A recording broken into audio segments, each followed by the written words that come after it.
better give Otto the good news. Walkways need patching up. Welcome home, Sid.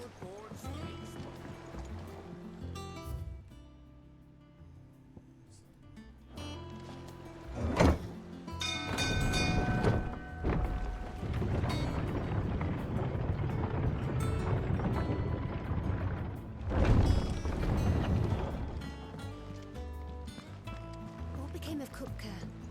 Why haven't we heard anything?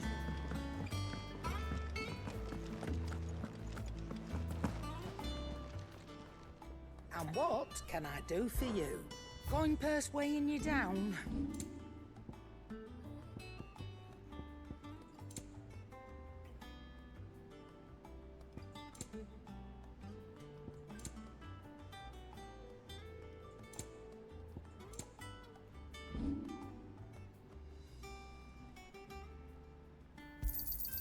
And be thankful you got that much.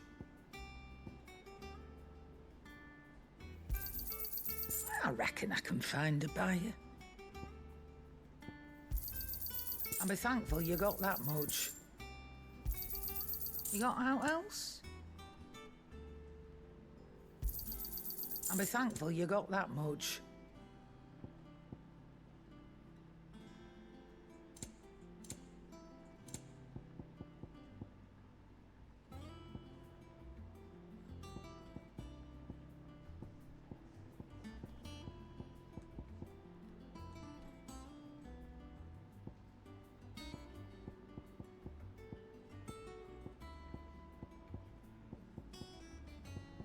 Finished, are you? Back, are ya? So, what'll it be?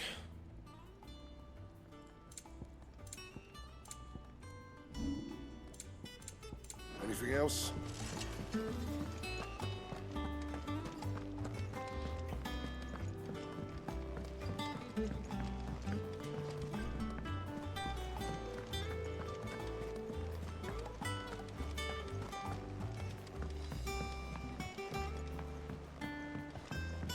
We're seeing troops amassing at every border crossing. How may I help you today, Clive?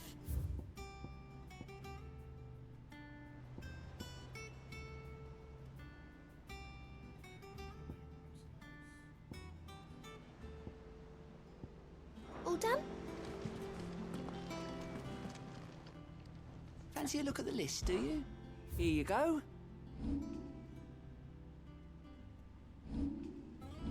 Always something in there.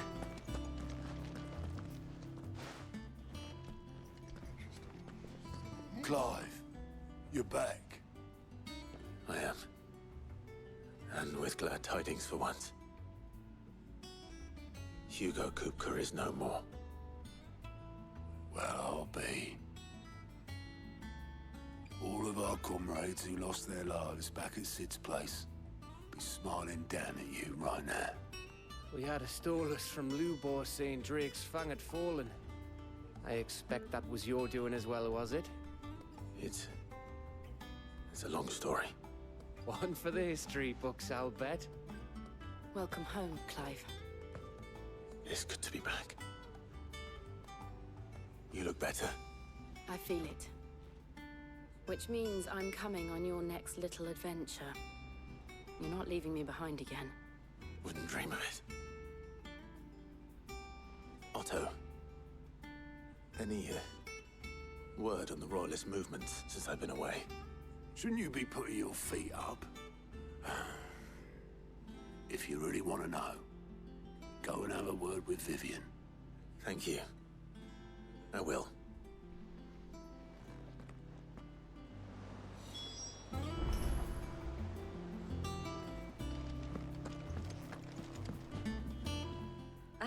The conquering hero returns. And with hardly a scratch on him. I may have picked up one or two. Well, the fact that you came straight to me instead of visiting our resident Physica suggests that you picked up something more important. A scent.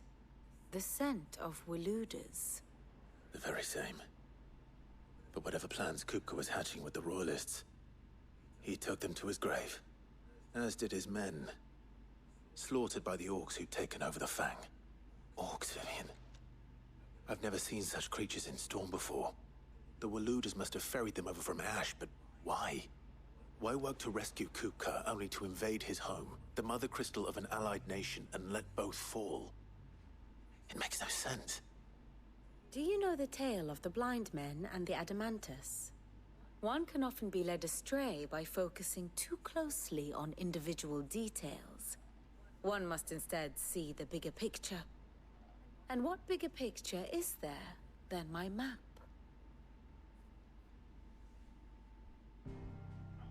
Lore. The Kingdom of Waloed claims dominion over all of Ash. It is a nation forged by the bloody conquest of Barnabas Tharm, the dominant of Odin. The Canvarian War of Independence in 849. The Battle of the Twin Realms in 865. The Battle of Belinus Tor in 873. Wheresoever his armies fought, Odin was found where the fighting was fiercest. But of late, the warrior king appears to have laid his sword to rest. Battle rages for control of the crystalline dominion. Yet Tharm sends not a single ship in support of his Dhalmekian allies. Meanwhile, the Blight ravages great swathes of Ash. Yet warlike Waloed shows not the faintest interest in laying claim to untouched lands. So why go to the trouble of sending an army of orcs into the heart of Drake's Fang, only to make no attempt to claim the Mother Crystal for Waloed? It can hardly be for lack of men. Tharm's armies rival any in the Twins. No. We have not seen the last of the Waloed standard. Odin will ride again. It is but a question of when. And on that day, who will be trampled underfoot?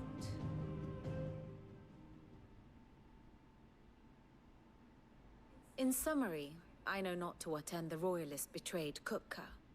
I know only that it is part of some broader scheme. A scheme tied to the ambitions of one man. King Barnabas. But there is no need to wallow in confusion. If one is to cure a sickness, one must first identify the symptoms. And your Lord Uncle has volunteered to do just that by keeping an eye on the Royalists' movements. He's really throwing himself into this. Indeed he is. Which means all that remains for us to do is await his reports. Well, not quite all in your case.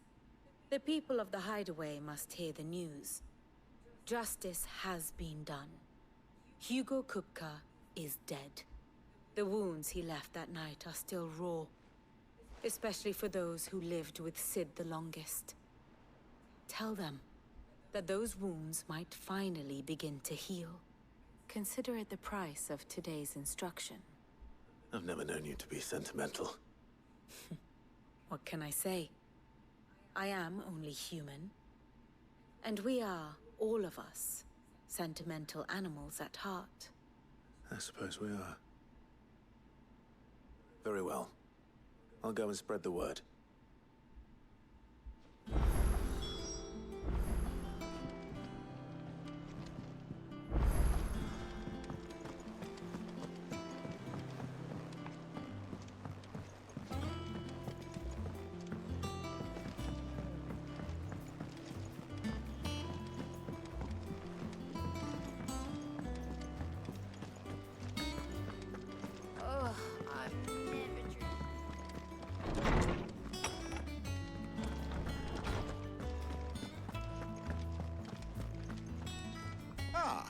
Clive, have you come seeking the gift of knowledge? No. To share mine, actually. Hugo Kupka is dead. Oh, my. Can it really be true? Look, he's crying. He is. The big baby. with good reason, children. These are tears of joy. We must offer up a prayer to your parents that the heavens might weep with us. There shall be no lessons today, only thanksgiving and merrymaking. Go, put away your things. All right. Brilliant.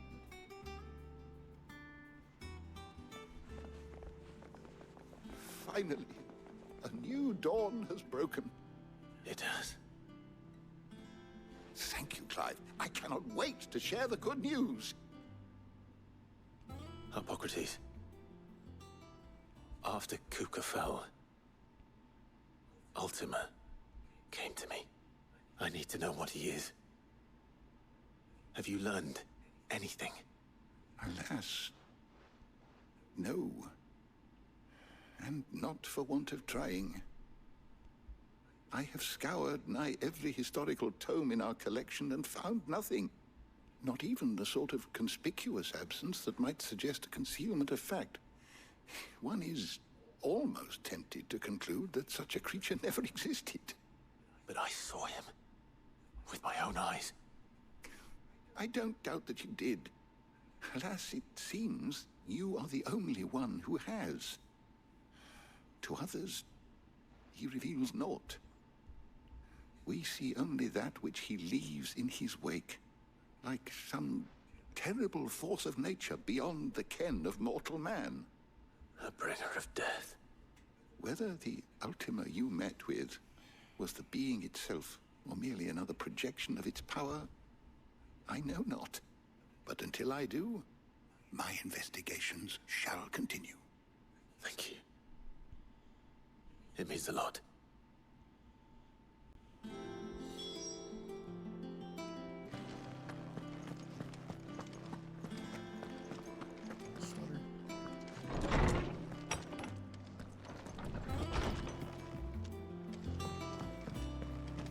Thanks to Sid, the man who... Well, someone looks pleased with himself. It's true what I'm hearing, then. Nothing escapes you, Lady Karen. It's true. Kupka is dead. No more looking over our shoulders, then. Good. I'm starting to get a crick in my neck. Don't let it go to your head, though.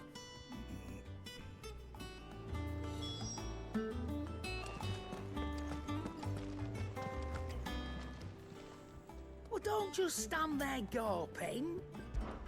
It's a relief. Thank you, Clive.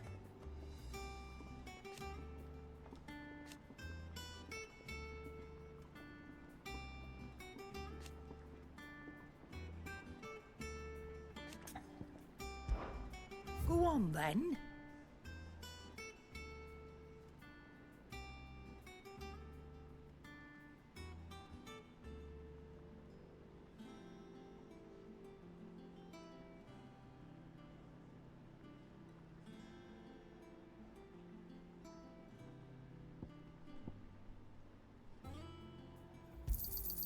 You're rubbing me blind, you know.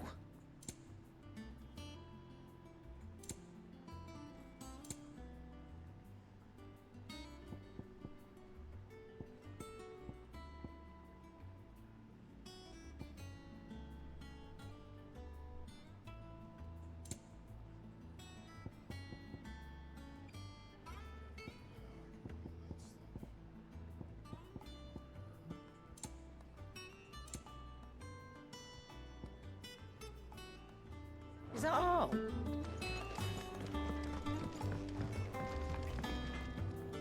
Blackthorn, do you have a moment? What is it? I'm busy. I wanted to tell you that Hugo Kupka is dead.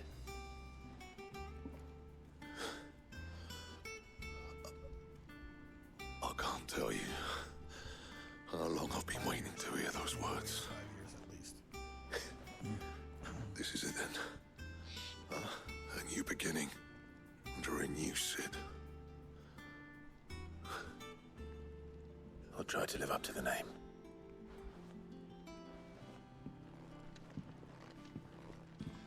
Right. Let's see if Otto has anything else for me. What do you need? To a bloody riddance.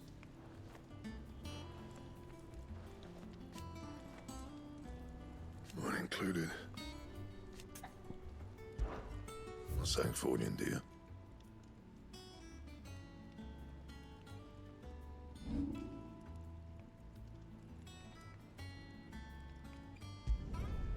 My best work, but it'll do. Yeah, that should do you.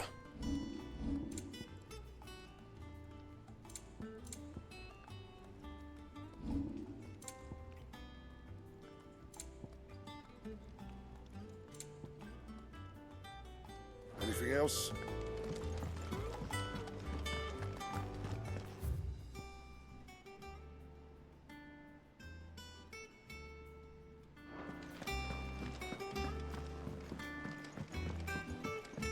I'm telling you, it's true. I heard it from Otto's own lips. Hugo Kupka is dead.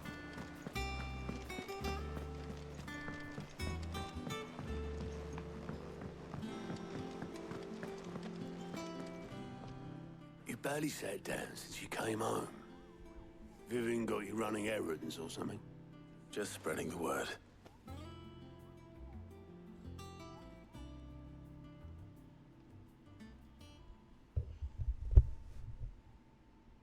So, the Professor's got a soft side, has she? I'd never have guessed. No. She was right, though. Everyone was glad to hear the news. Ah, but you ain't told everyone. I can think of plenty of friends back at the old hideaway who'd sleep more peacefully for knowing. Not least of all Sid. You should tell him. You're right. I should. And I will. Well, when you do, be sure to take Mid with you. She's been going at it hammer and tongs down at that workshop of hers, trying to do her father proud. I can't remember the last time she visited the old sod's grave. Very well. I'll suggest it.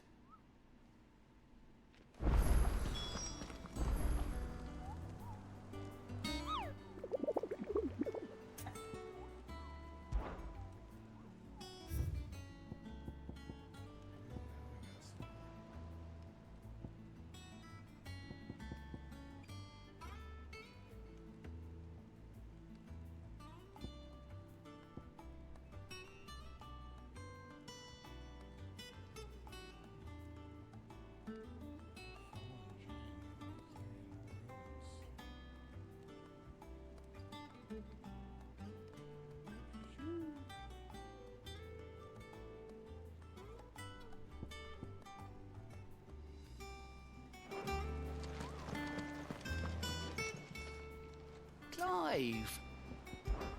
It was luck, and luck alone. But now... Thank you. Quick look.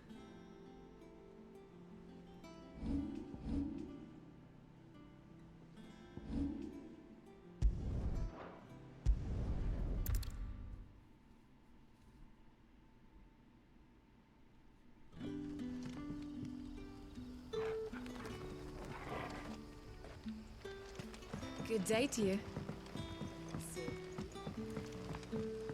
It's all but spent. The crystals we get from it.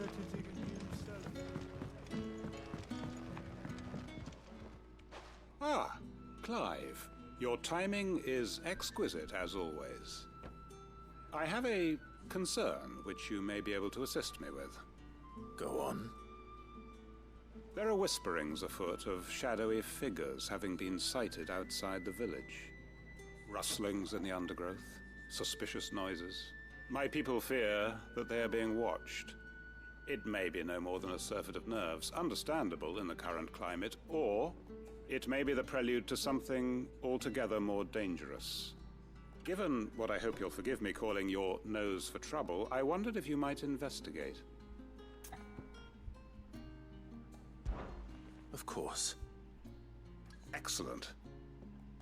You might begin by speaking with the good citizens of Lostwing. Listen to their tales, and make what you will of them. All right. I will.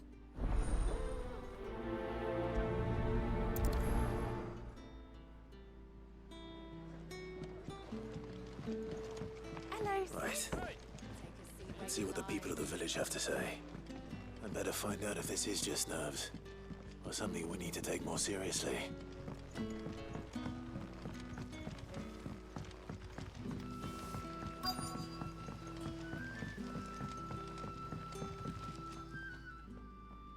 You all right, Sid? Something on your mind?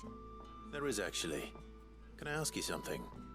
Quentin tells me people have mentioned shadowy figures out in the woods. Have you noticed anything unusual? Oh, that. No, sorry, can't help you. I heard the rumours, mind, from the lads working over at the vineyard, but none of them has seen anything either. All right. Thanks anyway.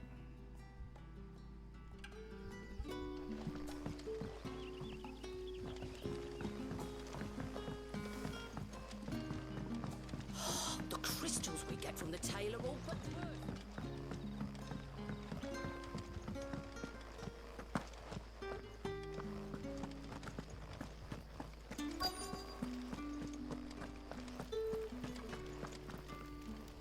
Do you have a moment? There's talk of suspicious figures in the woods. Have you seen anything out of the ordinary? No, but I've heard something. Sound of scraping metal, like someone sharpening a sword. Where was this? In Lorbert's Pass. Was out foraging for herbs when I heard it, screeching out from between the trees. Ran back here as quick as my legs would carry me, and I ain't been back since. I see. I'll look into it. Thank you. Seems Lorbert's Pass is our best bet then. What do you say, Torgal? Shall we go and investigate?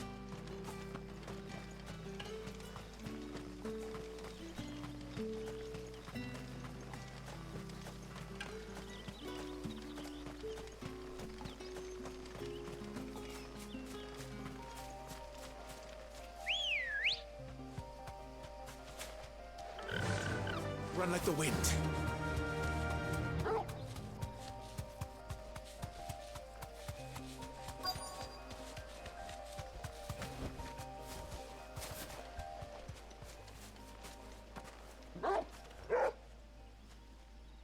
You there. Fuck! He's seen us. Get them before they escape. Black Shields. Here. What the hell are you doing here? What is it to you? Not that we give a damn. All that matters to us is that you don't leave here alive.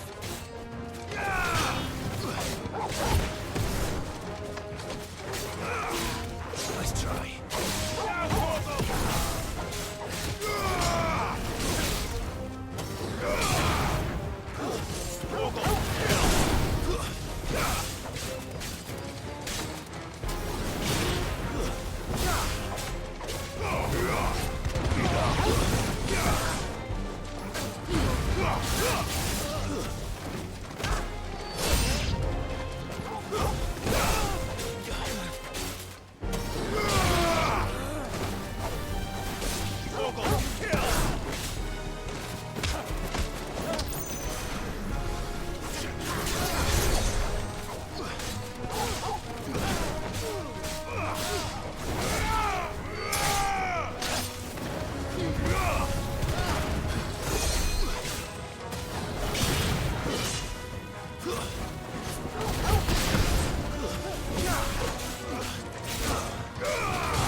Why were they here? Were they planning an attack on Lostwing? I need to warn Quentin.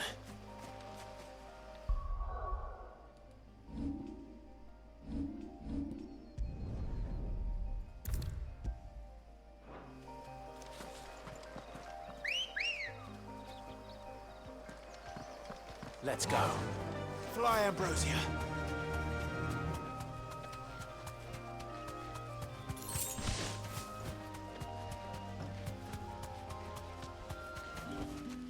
No need to ride from here.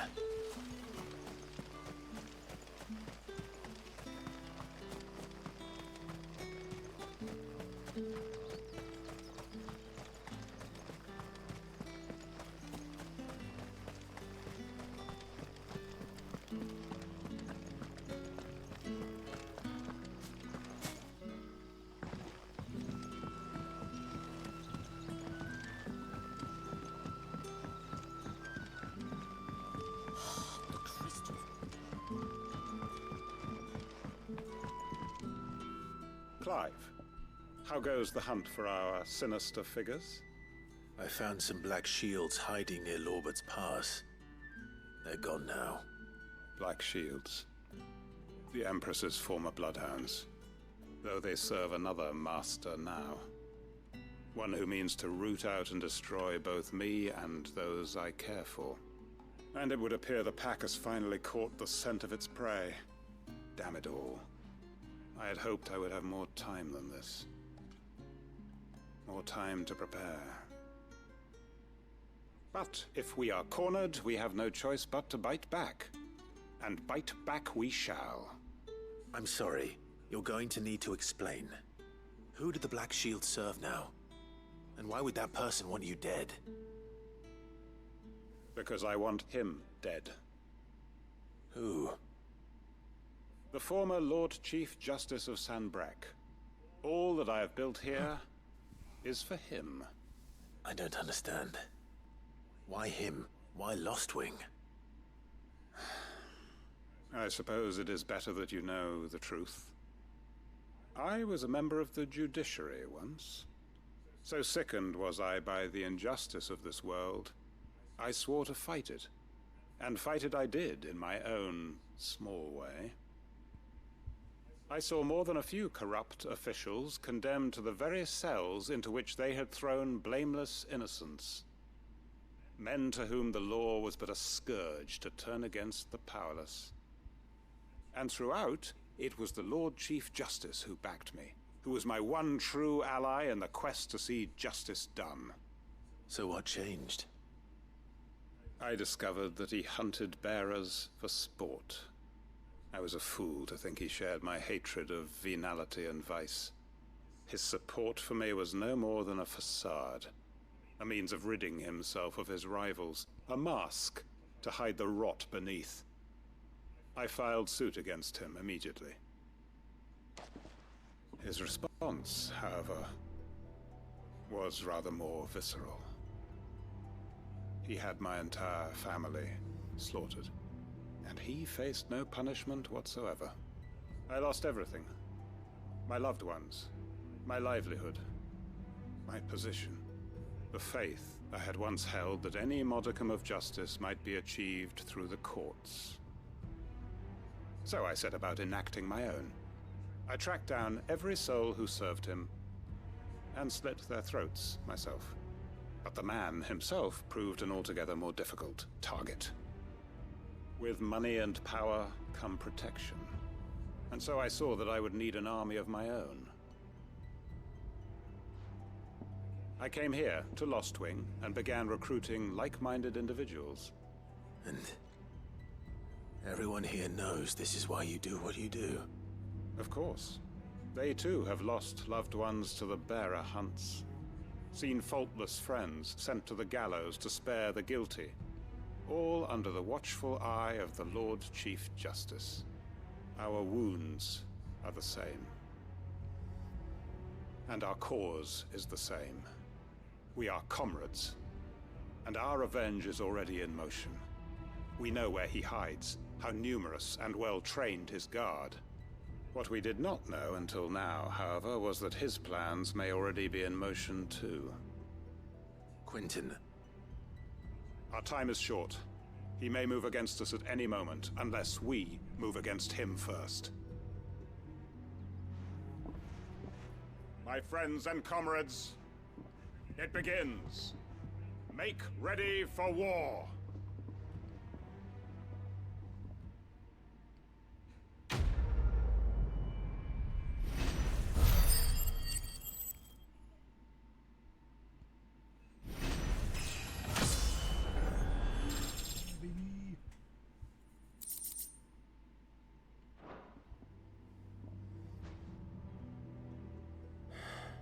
I'm not going to change his mind.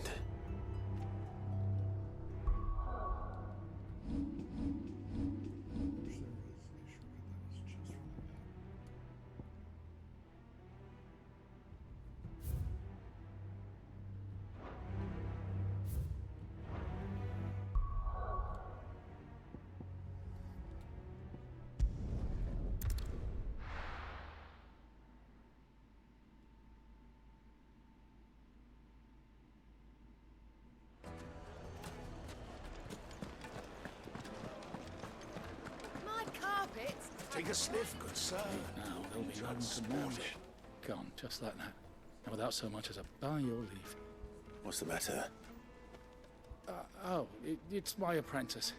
He up and vanished while my back was turned. I'd go and look for him myself, but I've got a bakery to run. A bakery that's now short one pair of hands. Loath though I am to rely on the kindness of strangers, I'm at a loss. Please, will you see if you can find him? I'll see what I can do. Do you know where he might have gone? I wouldn't be surprised if he was off somewhere mooning at Drake's Fang. He used to work there, you see. Poor fool left his heart in its hollow. All right. Then that's where I'll start.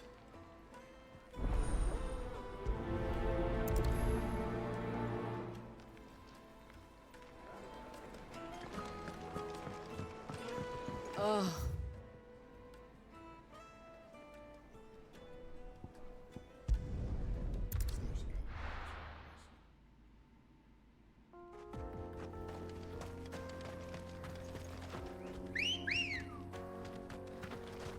Ready, go? Yeah!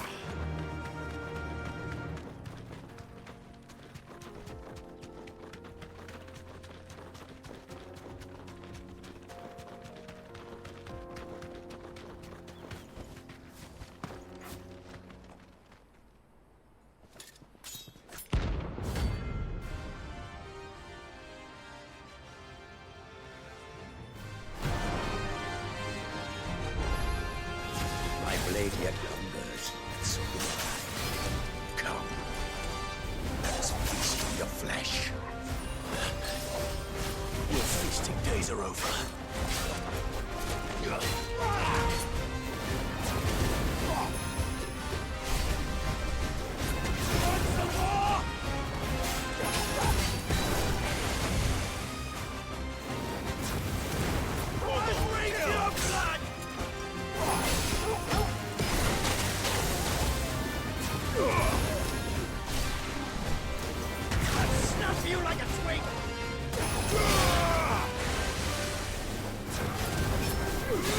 To me, boy!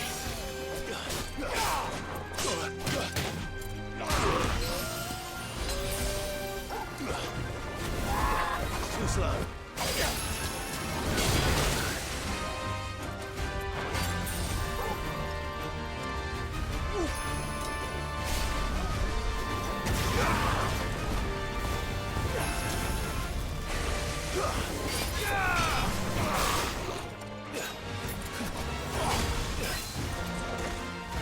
Nice try.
Well done, Torgal.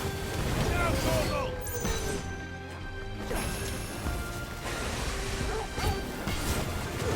Help me, boy. I'll snap you like a twig!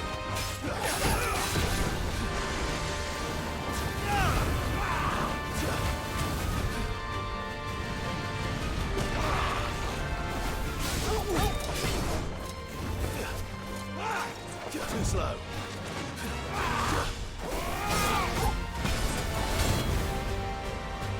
All yours, Torgal.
Those who kill for sport deserve no better.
Excuse me. What do you want? The baker sent me to find you. I am a sorry, selfish sod, aren't I? Certainly not a baker. Master must have ruled the day he took me in.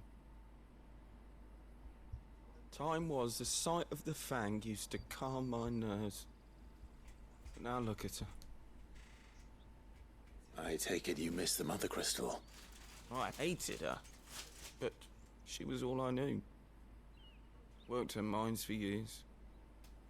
And when she shattered, part of me shattered with her.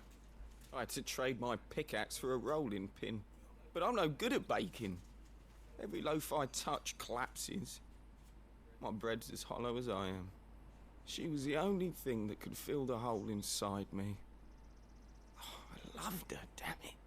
But now she's gone. She's never coming back. What am I supposed to do? I ask her. How does a shell of a man learn to live again?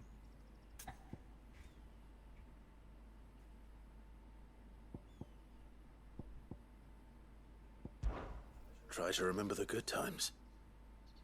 Do that, and the Mother Crystal will be with you no matter where you are. Even in the bakery. What a fool I've been. Thank you, my friend, thank you. You've opened my eyes. I have to get back there right away. Farewell! Wait.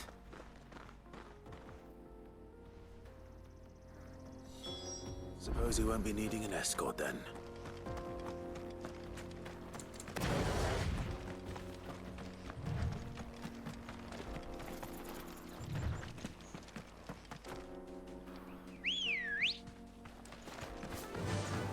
Fly, Ambrosia.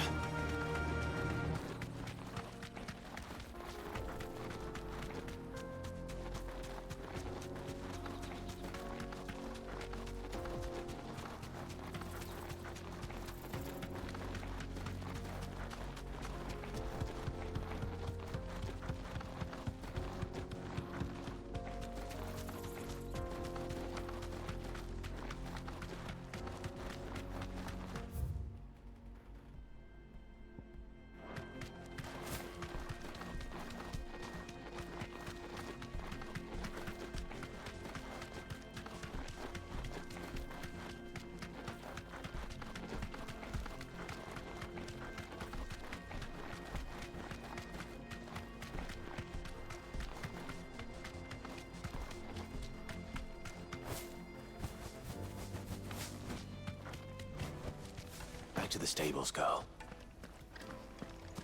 No, I'm telling you, it's gone.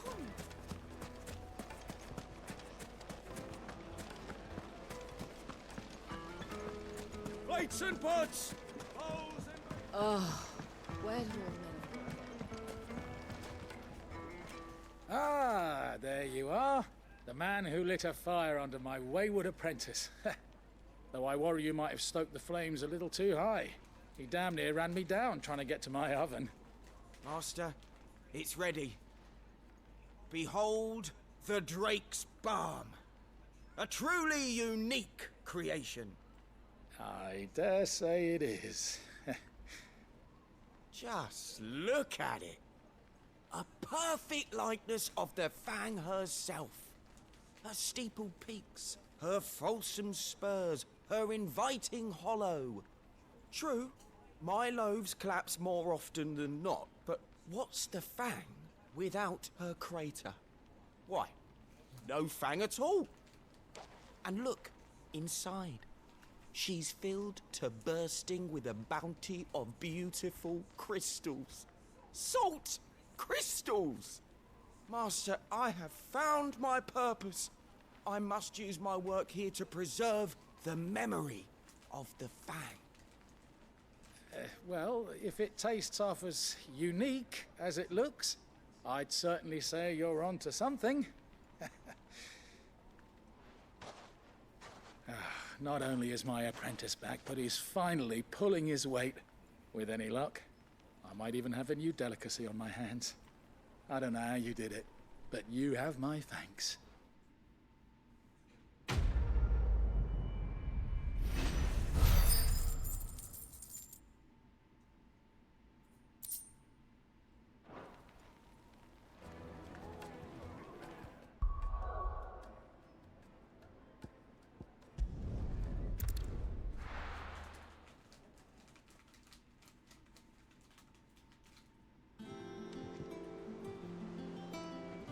I'm telling you, it's true.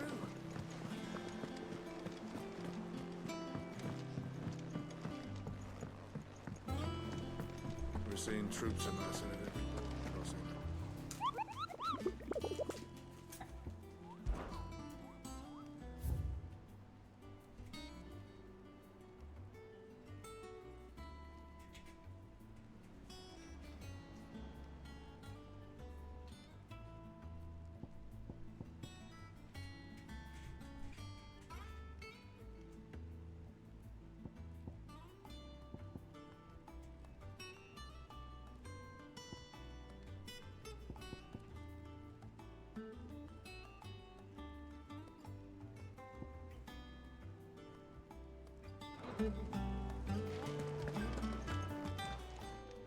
How may I help you today, Clive? Kuka. But when I close my eyes...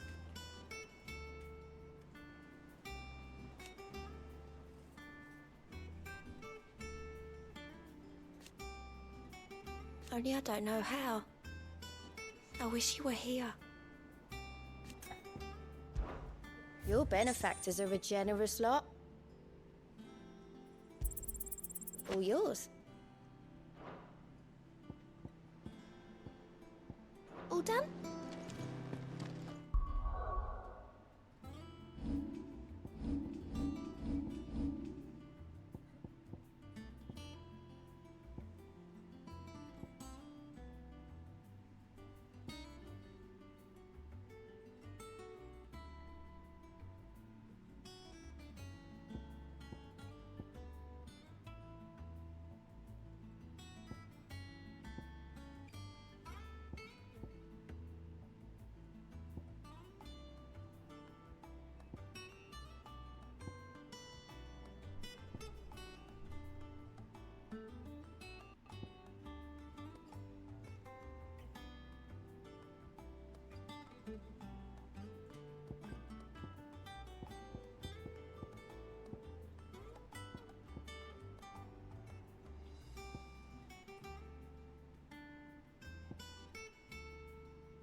here for another of my lectures?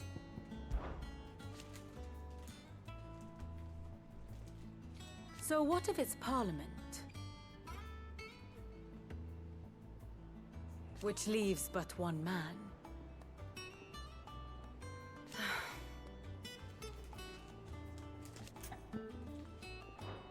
Then I bid you good day.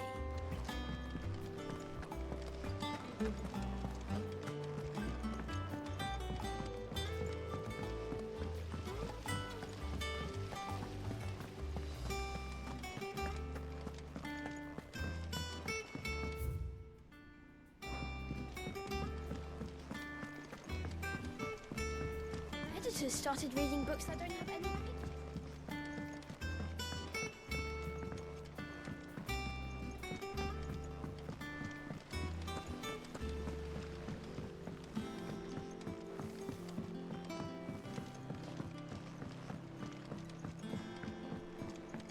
If I don't come up with something soon.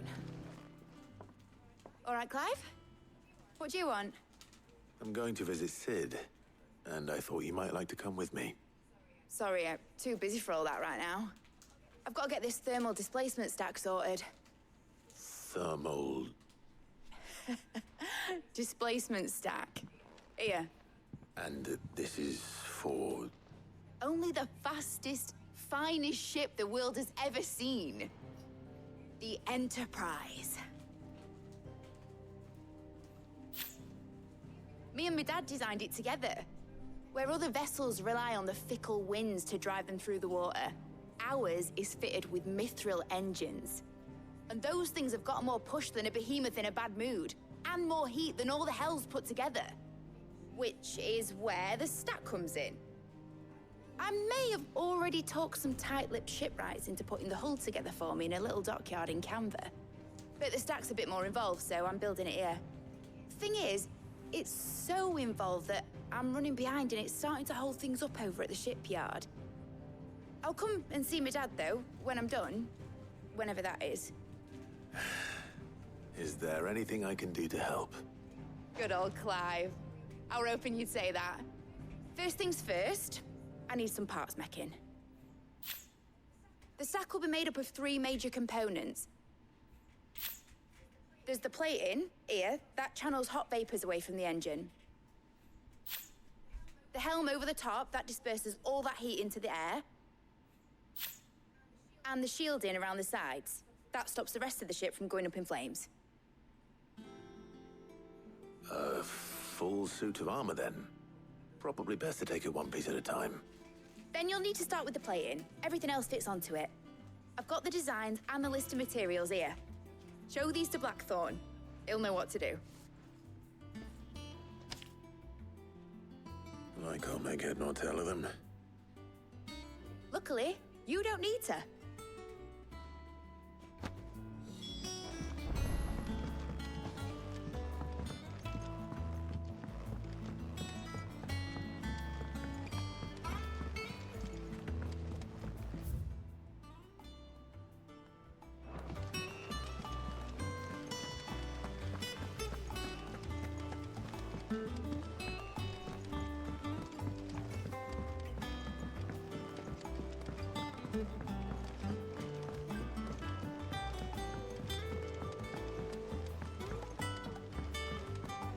I went up to give some greens to the chocolate.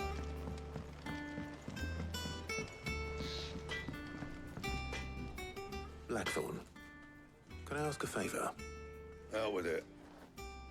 It's for Mid. This my last chance to say I'm otherwise engaged. I'd spare myself the arseache. Go on then.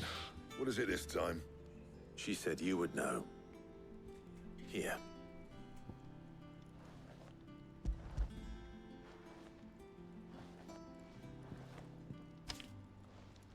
Krieger's Teats. Well, I don't know what the hell you'd want this for, but I can make it. Won't be easy, though. And I'll need help. Get Gavin-Otto in here, will you? All right.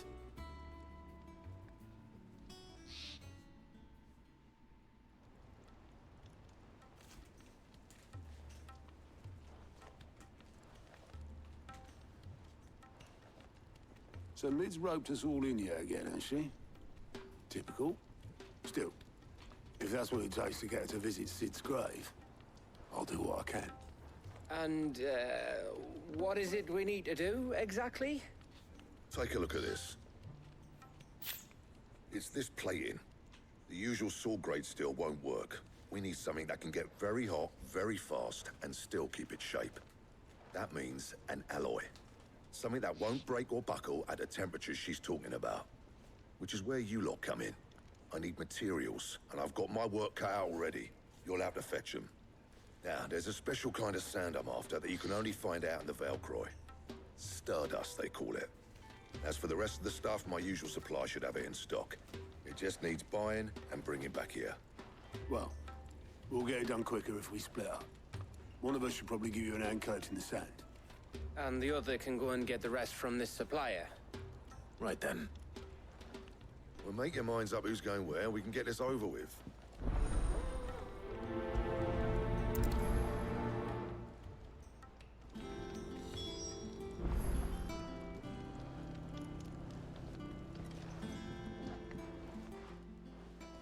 You going after the Stardust then, are you?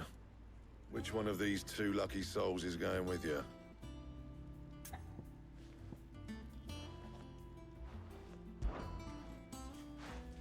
Gav, you're with me. All right, then. So, where do we find this Stardust stuff? There's a river that runs through the southern reaches of the Velcroy. It's the black sand that washes up on its banks that you're after. Southern reaches of the Velcroy, eh? That's down past Dalamil. I'll go and scout the place out. See about hiring us a wagon to bring the stuff back to. All right. I'll meet you by the river. While you're off having a paddle, I'll pick up the rest of the stuff from Blackthorn's supplier. Take care. You two, eh? Don't go letting them fleece ya. Fleece me? I like to see him try. In your own time.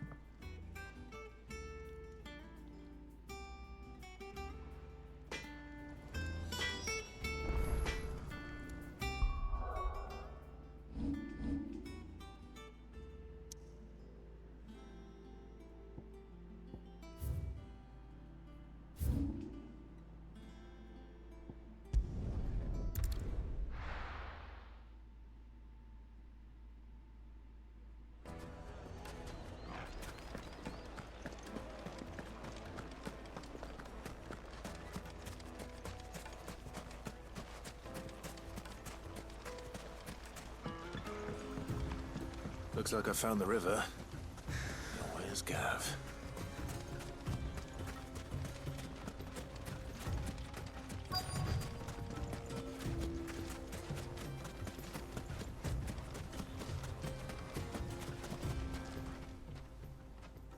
Sorry to keep you, Gav.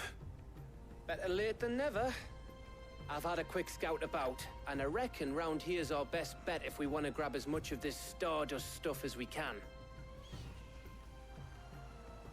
Don't know what Blackthorn's planning to do with it, though. I asked over in Dalamil, and they seem to think it was worthless. But if Stardust is what Blackthorn wants, Stardust is what he'll get. There's plenty of the stuff lying about, just begging to be bagged. Then let's get bagging, shall we? We shall. Race ya.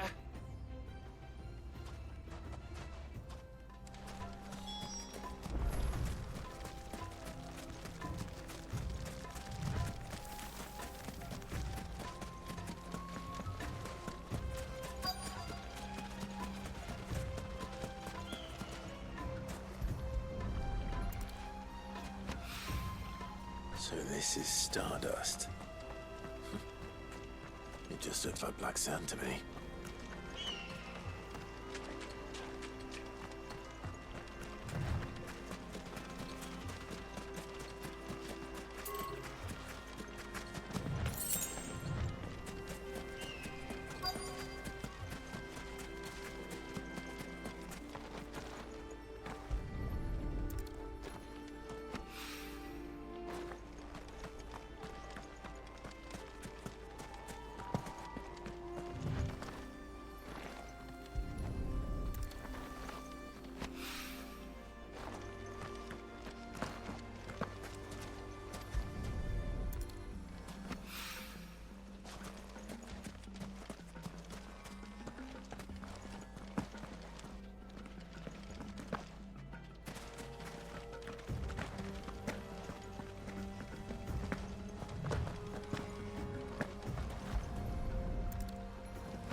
should be enough for now.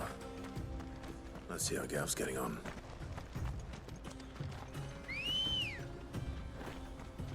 Come on.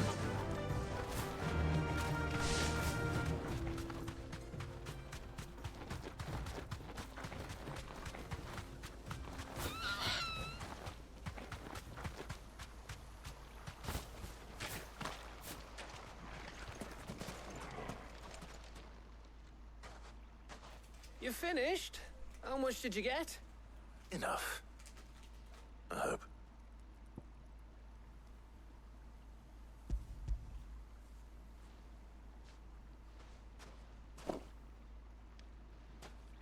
Oh, you win.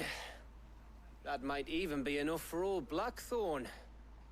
Hey, before we go, do you mind if we have a chat?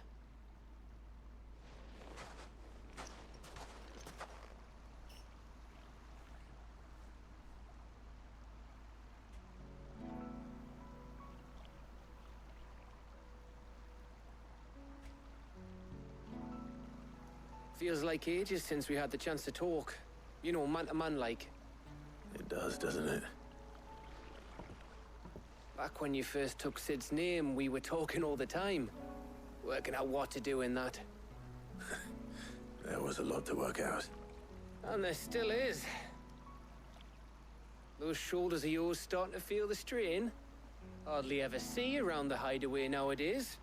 Always on some errand or other. You can take a day off, you know. Says the man who spends most of his time behind enemy lines. Only 'cause you keep sending me there.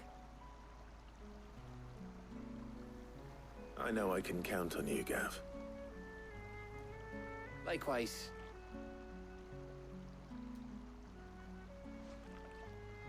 So you keep sending me wherever you need to, and I'll keep going. Safe in the knowledge that I have a home to come back to. Thanks to you.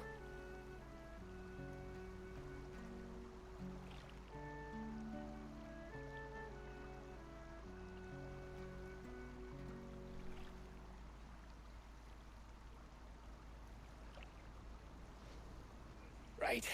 That's enough soppy shite for one day. We'd better get this lot back to Blackthorn before he slings his hammer at someone. You go on ahead. And try to get some rest once you're there. Oh, I plan to. Believe you me. After Blackthorn gets what he needs, of course.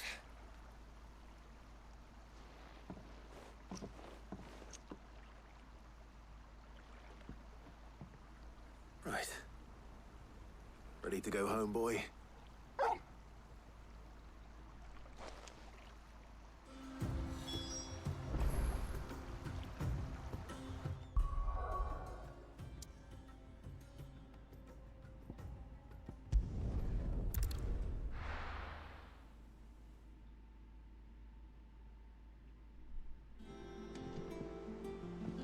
Let's hope this is all Blackthorn needs.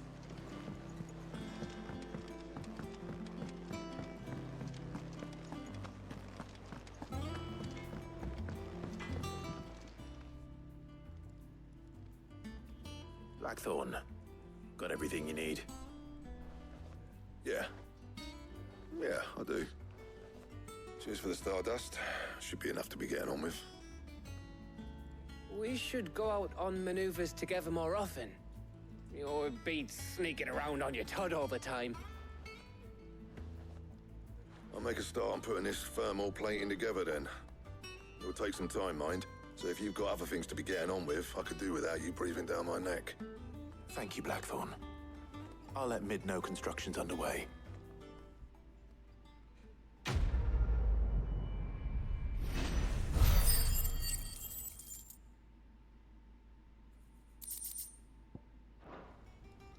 Suppose we'd better be getting back to work too.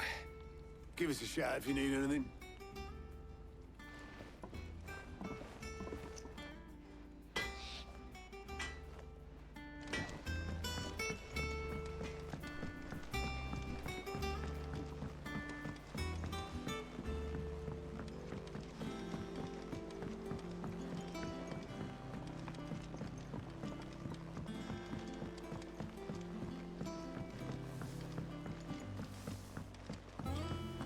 editors started reading books that don't have any pictures in. Think Mid might need some help. If I don't come up with something soon. You'll be pleased to hear that Blackthorn's started work on the plating. Excellent. 1 down, 2 to go. So, what's next? The helm, of course. For this, we'll be repurposing fallen scrap. Salvage from the ruins? I thought that material was all but impossible to work. Ah, but we don't have to. I'm sorry.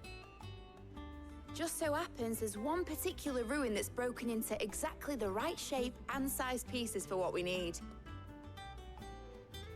What's the name back there? I'll give you all the details. What's her name? Right.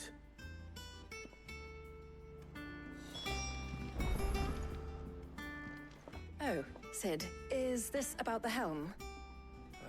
Yes. Mid said I should speak with you. I'll show you the plans then.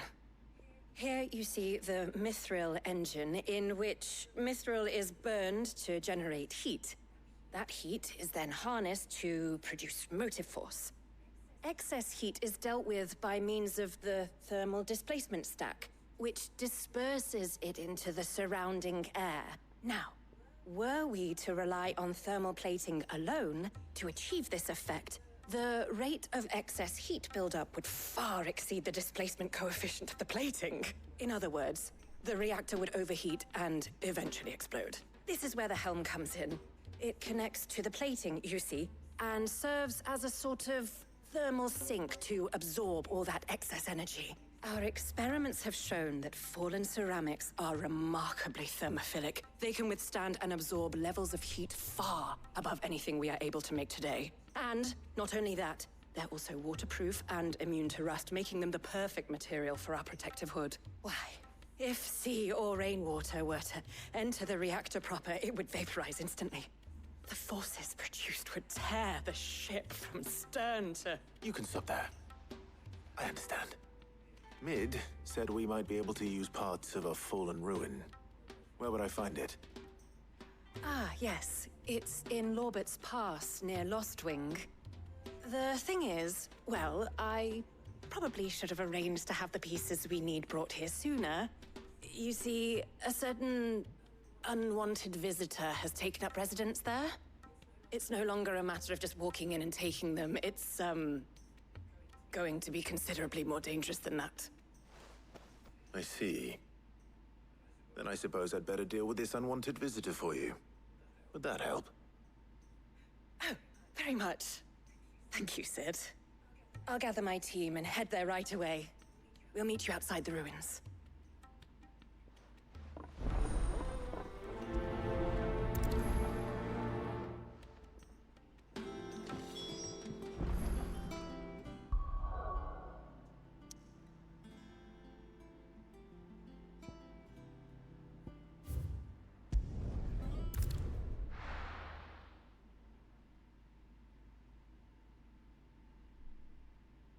I'll be taking you all to a storehouse in the Bales.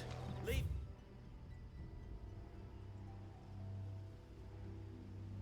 Anything you don't need behind.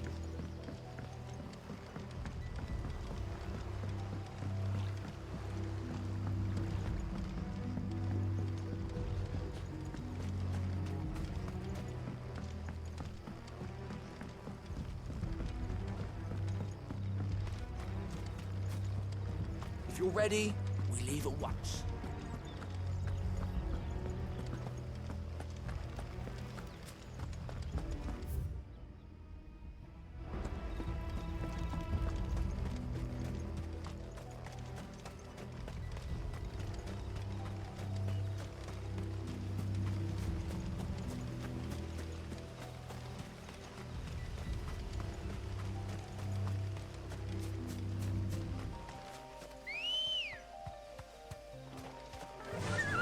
Run like the wind.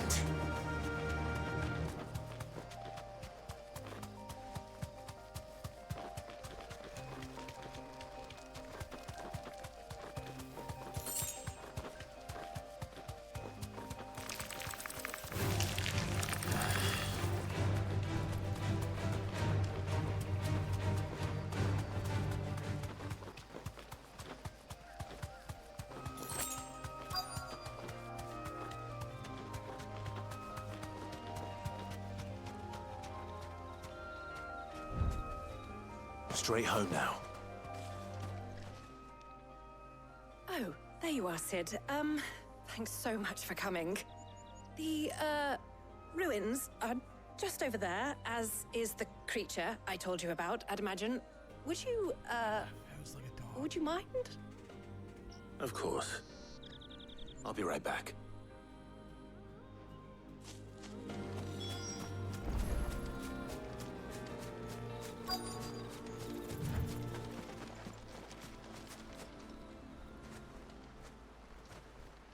Anybody home?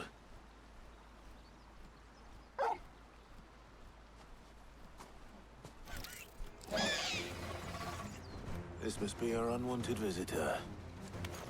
Time to go.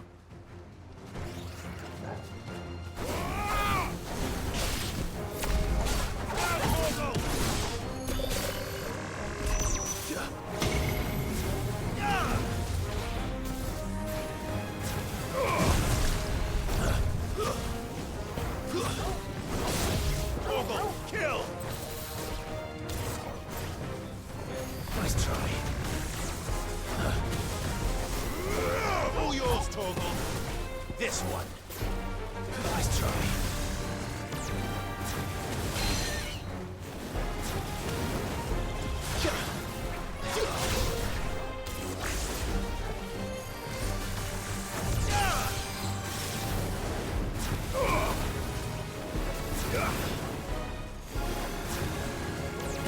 Too slow.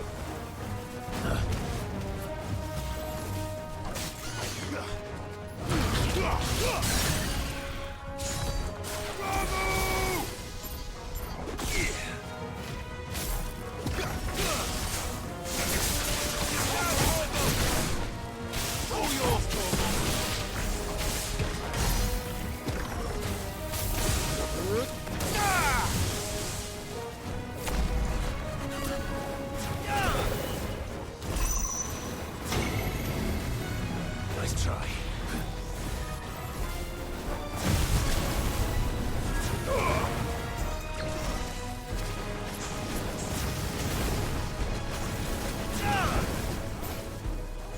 Too slow.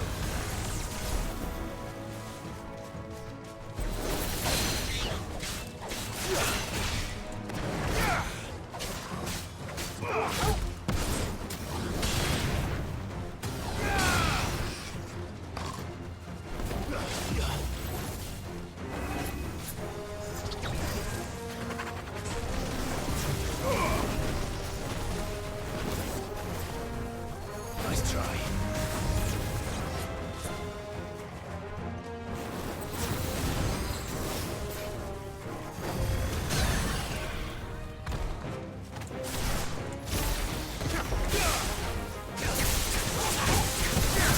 That hurt, Torgal. Oh!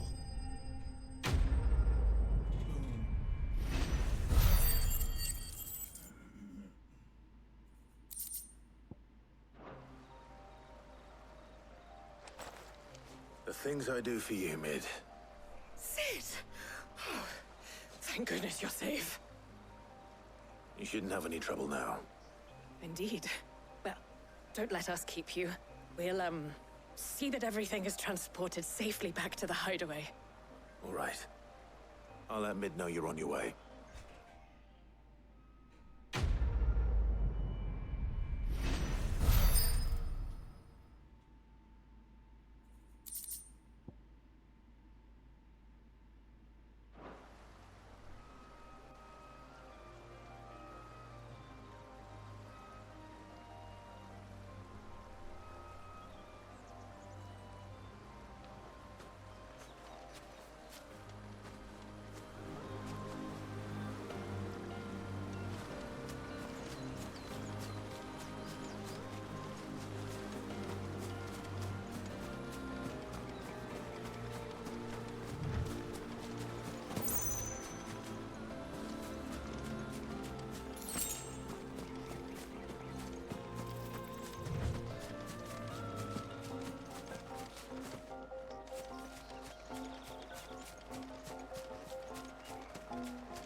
We're seeing troops amassing it. No surprises there. Oh, I wasn't expecting you back. Come again. I may have more for you. I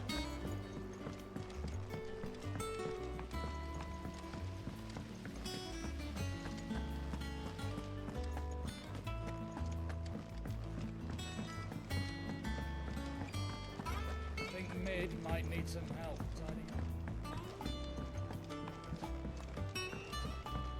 If I don't come up with something soon. Mid. Helena has recovered the material for the helm. She'll be along shortly. Excellent. Another job well done. And just one remaining. Right. Right, the shielding. This one's a bit of a bugger. How so? The plating's enough to stop the engines going pop, but those things will still be spitting out enough fire to set the rest of the ship ablaze. Which is why you need proper shielding. A prison for the dragon's breath that's blazing away inside. I thought a triple thick layer of tempered steel might do it. Or more of the stuff that the Fallen use, but they'd both be too heavy. The helm and the plating are bulky enough as it is. Add any more weight and the whole ship would be at the bottom of the briny before we'd even started. I need something light.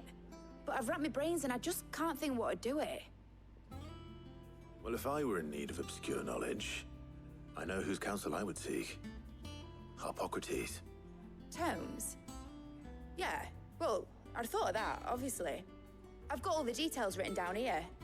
Can you take this to him, see what he makes of it? Right away.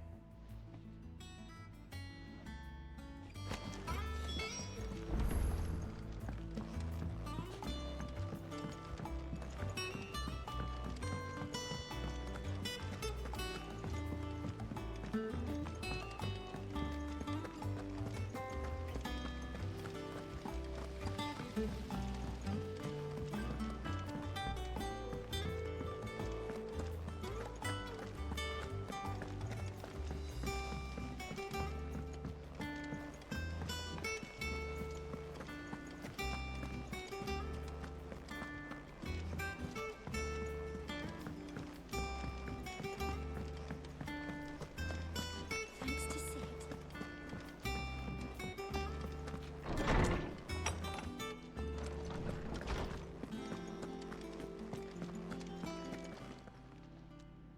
Harpocrates, do you have a moment? For you, Clive, always. Well, actually, it's for Mid this time. Could you take a look at this?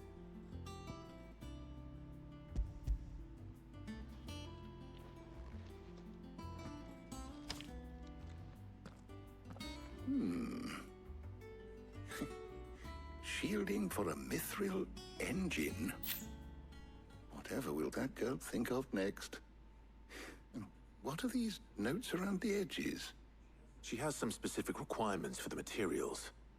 The shielding needs to be able to resist extreme heat on the inside, and yet remain cool enough on the outside not to set the ship alight, while also being light enough not to sink it. As you can imagine, she's struggling to find anything that meets her needs.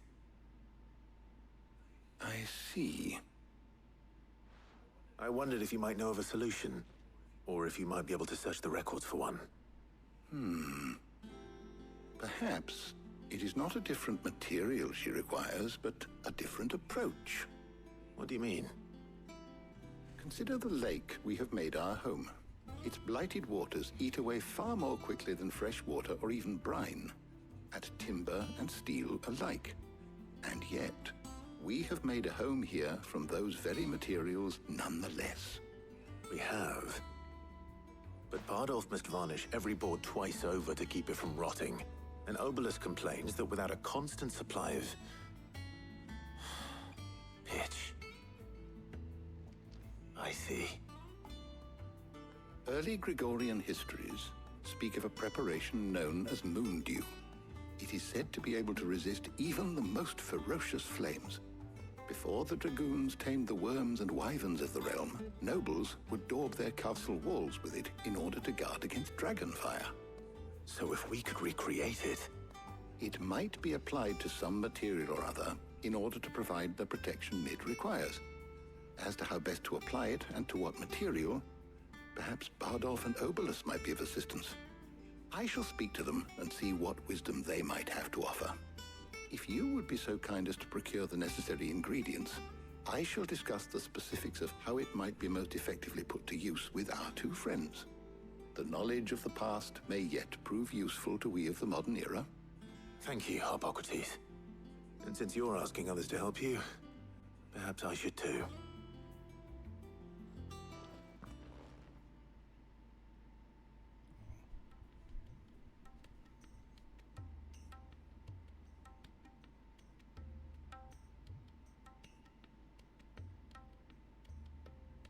So you need a hand, do you? We do. I'll be heading to market for the ingredients we need. I could do with some help. And some company too. The other can assist me in researching how best to prepare the shielding itself. Can we count on your aid? Always. Well, if Jill's game. Thank you. I am sure either of these fine young minds would prove indispensable in my research. I leave the decision as to who will go with whom in your capable hands, Clive.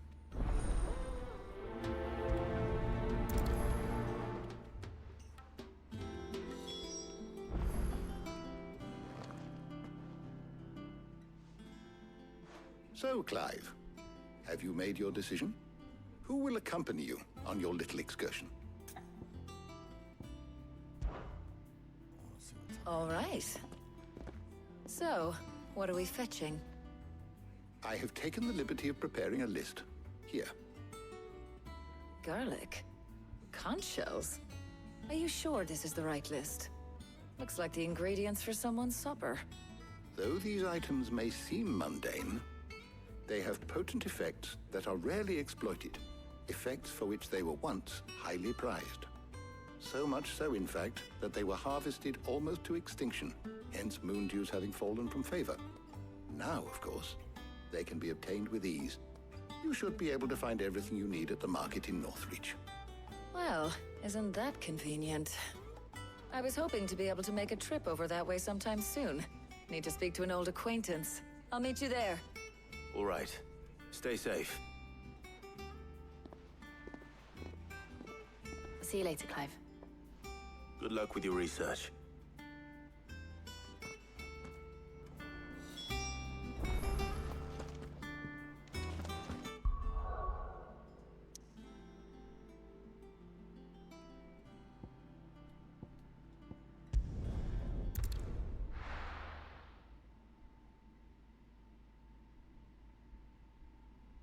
Now, where's Talia?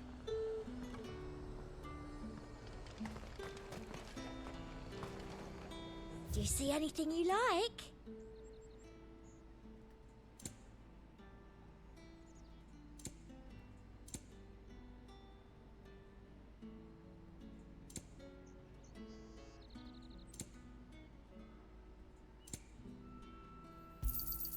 An excellent choice. Keep them pilchards nice and chilled. Need to stock up on these.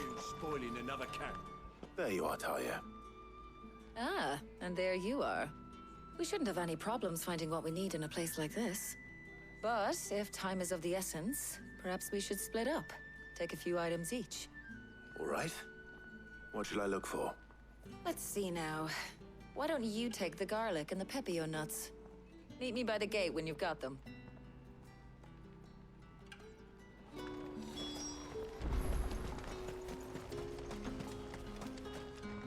Oi, don't touch anything.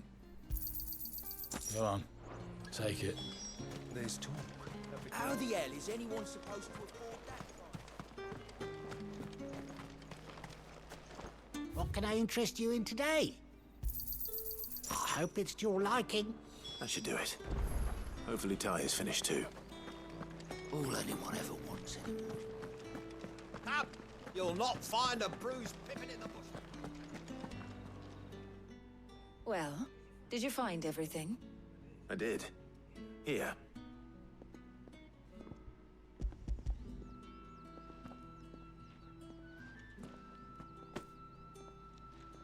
Garlic and pepio nuts.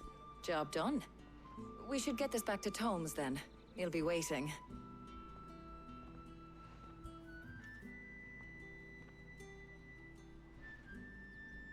But we're not in too much of a rush, are we? Quick chat.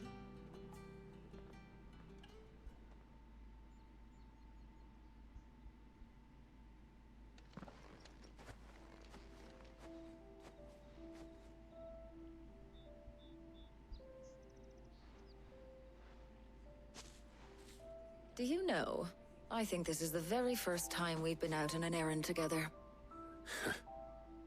I think you might be right. In all the years since you and that scowl of yours first appeared, you haven't invited me out once. For shame. Well, it seemed long overdue. And you did say you had some shopping to do. I was hoping to restock my supplies of herbs and liniment, yes. You and Jill alone burned through them like wildfire. No luck, though. My usual supplier's not here, and I refuse to pay the prices these gougers charge. I'll ask Karen when we get back. What is it? Oh, just memories. I came here with Sid once, shopping for supplies, just like today.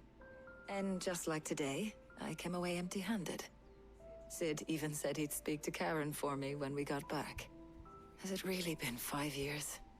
I remember it as if it was yesterday. Hold on. Does that mean it's been 5 years since we met? Feels a lot longer. It does. In a good way, of course. Thank you, Tyre. For what? For everything. I just want you to know that all you've done for us, all you still do, it's appreciated. Do you think I'd stick around if I thought it wasn't? But in the spirit of sharing and caring, you're appreciated too, by all of us.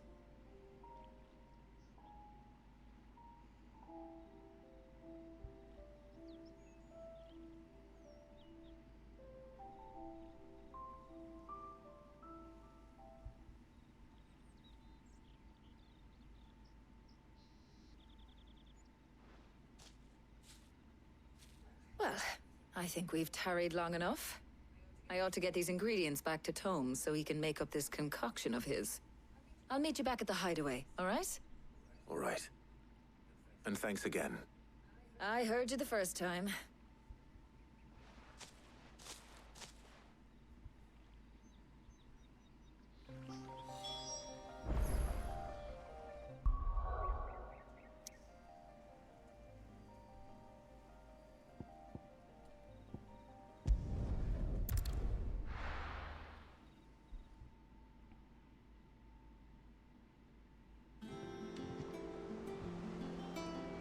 I wonder how Hippocrates is getting on with the moon dew.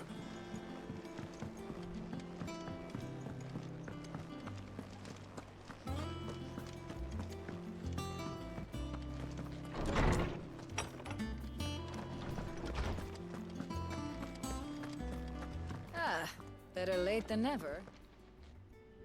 How's work on the shielding progressing, Hippocrates? Well, very well indeed. And thanks in no small part to your kind assistance. I was just explaining to Tarja how we might best go about preparing the moon dew. And now that we have all the ingredients, we may begin. You can count on me. I've mixed more than a few mysterious concoctions in my time. I'm sure you have.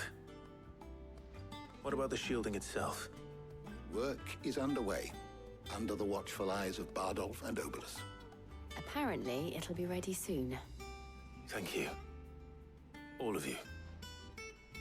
Right then. Jill, would you join me in the infirmary? Many hands make light work and all that. Of course.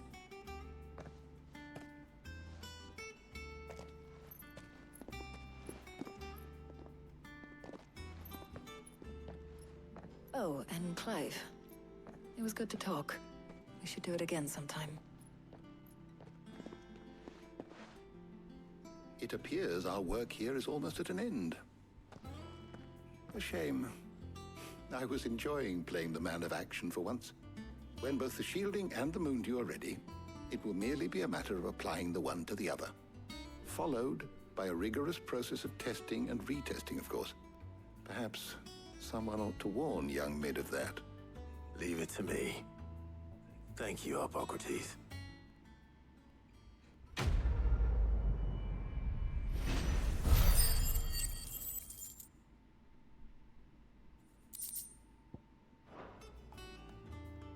Well, I better go and give Mid the good news then.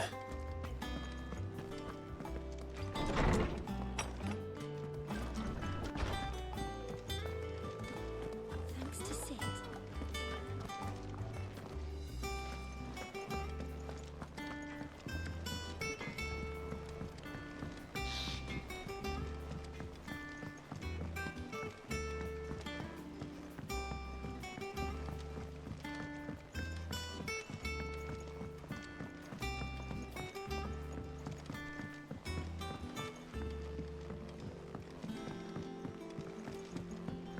Editors started reading books that don't have any pictures in.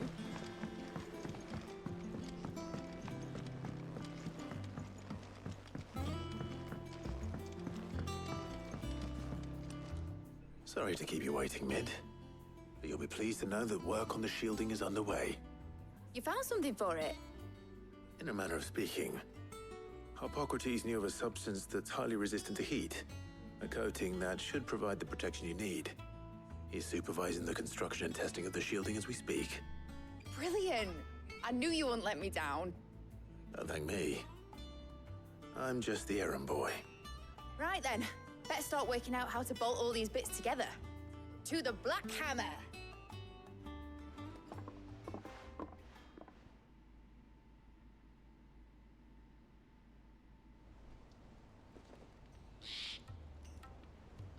You know, when I got into the smithing game, I thought I'd be making swords and shields, not thermal bleeding didgeridoo-dahs.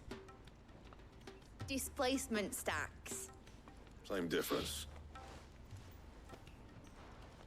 Whatever you call it, I ain't putting it together in here. It's cramped enough as it is.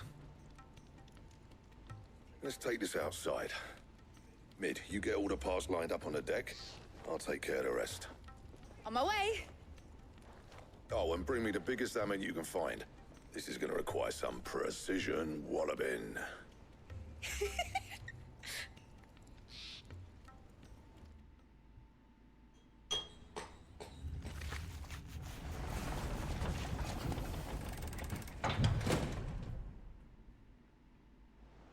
Sometime later.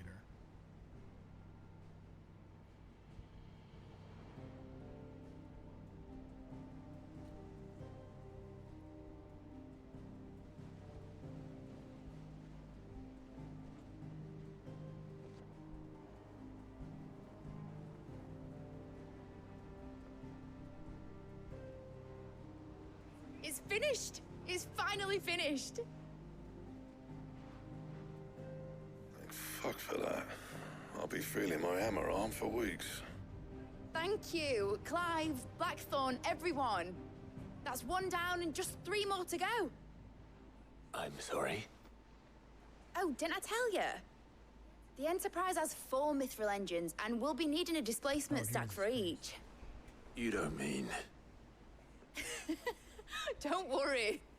Now they've got a finished one to work off. My gang in Canva can build the rest.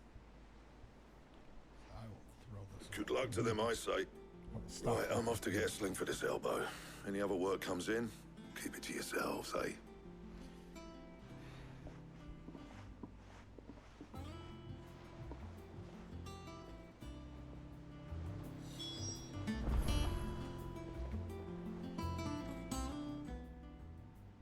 What's the matter? Nothing. Just daydreaming. Thinking about the Enterprise sailing off over the horizon to shores unknown. Searching for a land untouched by the Blight. Just like me and my dad planned. So if the worst came to the worst and every scrap of soil in the Twins turned black, we might still have a chance. That's what she was meant to be. You see, one last chance just in case we needed it. But now she's so close to being finished, I've realized I don't want her to be that. I don't want her to be just a lifeboat for us to cling to if things get desperate. I want people to sail aboard her by choice, not from the lack of it. In a world where we're not just trying to survive, but where we can actually live. I'm working on that. And I'll do everything I can to get you what you want. Don't you always? All right. My mind's made up. As soon as the Enterprise is fit to sail, I'm putting her under your command. Sod our plans, I'm trusting in yours.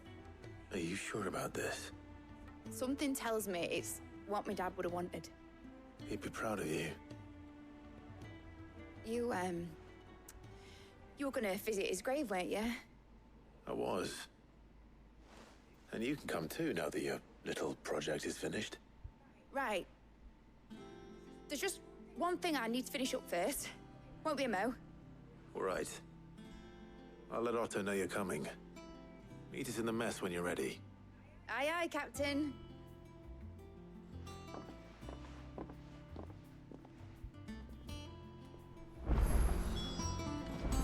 Red told me she was building a ship.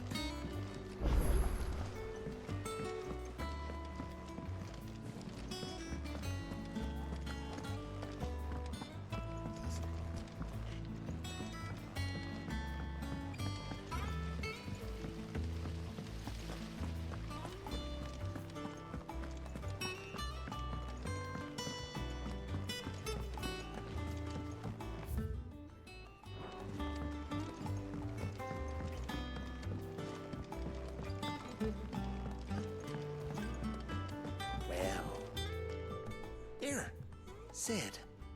Reckon you might be just the man to help me out of a bit of bother, if you've a mind to.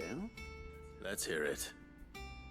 Well, it's about this alembic the Chief's got me making. Lovely bit of kit, it is. Bung in a solution you want splitting, and it will separate it out, just like that. Problem is, it won't always get rid of all the impurities. And with some of the stuff we need it for, that ain't good enough. Which is why I've been looking for something to filter the liquid we'll be cooking off. And that's where I was hoping you could help me out. I imagine Ty could get some use out of this alembic too. Distilling medicines and the like. All right. Why not? Proper job! So what exactly do you need for this filter? Nothing but bomb ash'll do, says the Chief. Gave me a sample she'd obtained from the university stores. Couldn't believe my eyes. You pour the blackest blight water through it, and it comes out clear as a mountain stream. So, I did a bit of reading about where I might be able to get hold of some. And do you know what I found out? It's only the blimmin' bones of a bomb king. They leave them behind when they die, see? I take it that's where I come in. If you wouldn't mind. I saw a billet on the hunt board for one just the other day. Would have gone myself, but, well, fighting dirty great balls of flame ain't exactly my forte. You, on the other hand... All right. I'll see what I can do. Thank you kindly. And a good hunting, eh?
got to come back.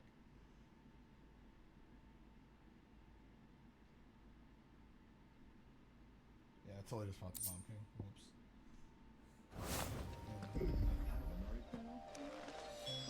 Your reign is over. Now to collect the ash. This looks like the stuff. Let's see if there's any more. They don't really attack me.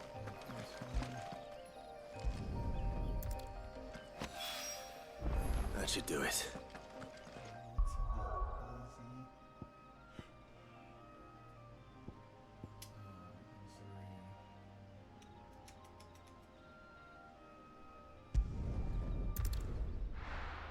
I mean, it was a B level, so.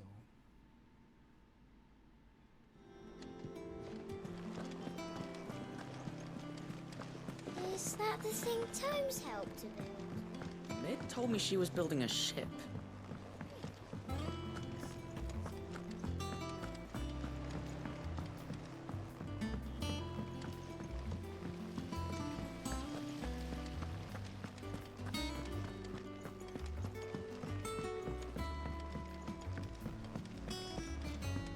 I think Mid might need some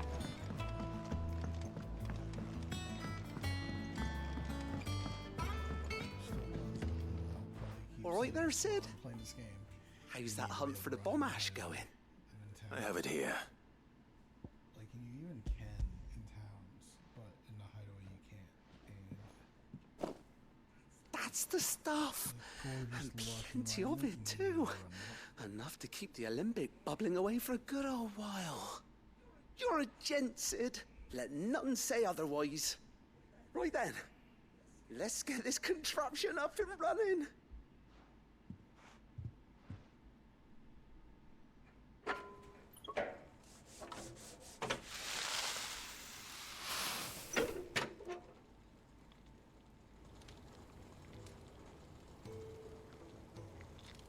There we have it. The Telemon Alembic. And it works just like the chief said it would. Very impressive. Says the man who cut down a burning boulder. Speaking of which, I still haven't returned the favor. There's no need. The good it will do for the hideaway is reward enough. Don't be silly. Why don't you let me take a look at that bag of yours? The one you keep your potions in. Reckon I could work some magic on that, huh? What kind of magic? Well, we happen to have isolated a substance in our test run of the Alembic that I reckon will make even the toughest lever supple as anything. Thought we might use it to breathe new life into old boots and the like. Save the hideaway a few gil. Ah, I reckon if we slap a bit on your bag, it'll loosen it up enough for you to squeeze in a bottle or two more. Well, it can't hurt to try, I suppose. That's the spirit. Leave it with me. I'll only be a mo.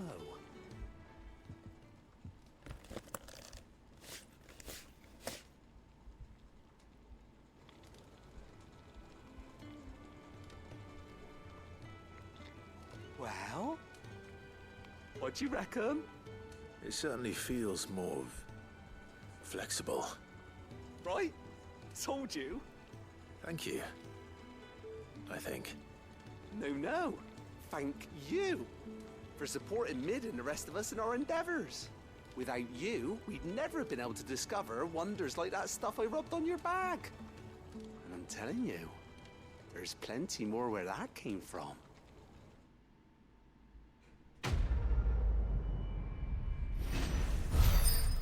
Weird science.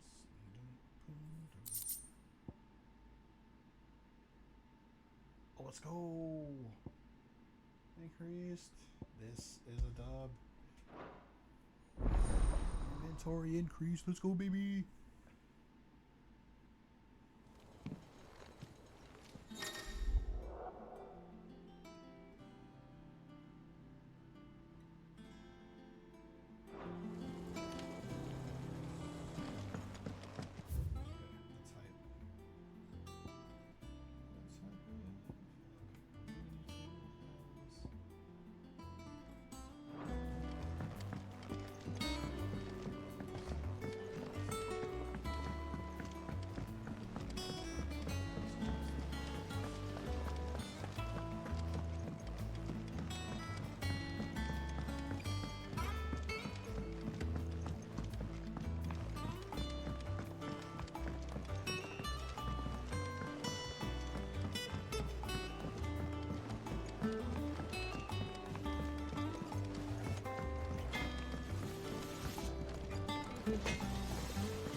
crystal too? You're joking.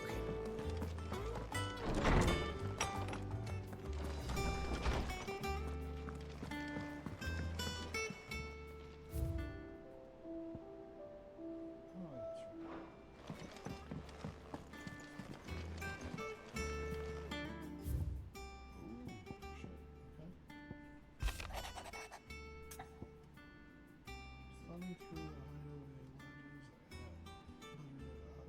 ledges and you might have come across something that might need your attention. Maybe invite that immediately. You know I'll be. Trouble with the ledgers. Shouldn't he be asking Otto for help?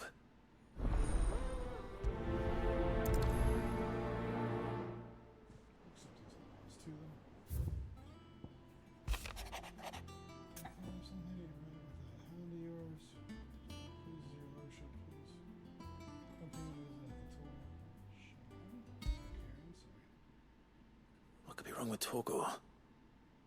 He seemed well enough when I last saw him.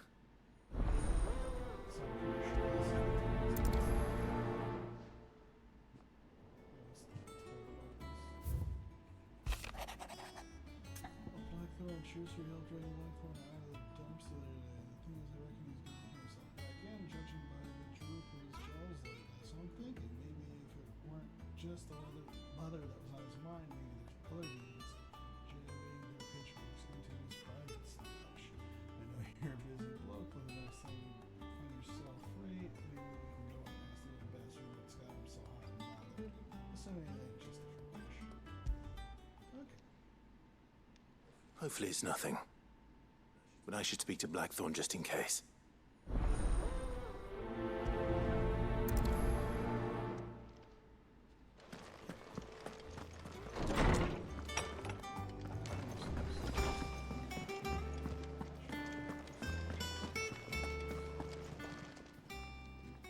I got your note. You think something's wrong with Torgor? So you can read. Congratulations. But I didn't say I were wrong with him. I said something weren't right. He's not been eating me treats. He used to love cracking the bones from Molly's boiled brown, but now he won't so much as look at them. Didn't like him. Which is why I'm of a mind that his mind's on something else. You've not been working him too hard, have you? No harder than usual. Is that it, boy? Do you need a rest? What was it he said he was? A frost wolf? That's what the lawsman seems to think. Then maybe this all has something to do with whatever it is that's woken inside him. I suppose things have been different since Rosalith. Perhaps Hippocrates knows something. Instead of everything, you mean? Perhaps.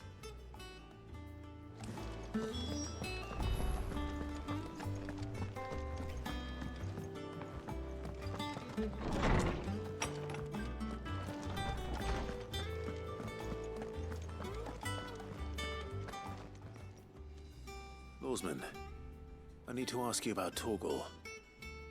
Something's not right with him. He isn't ill, is he? I don't think so. But according to Lady Karen, he seems to have lost his appetite, which is certainly a new development.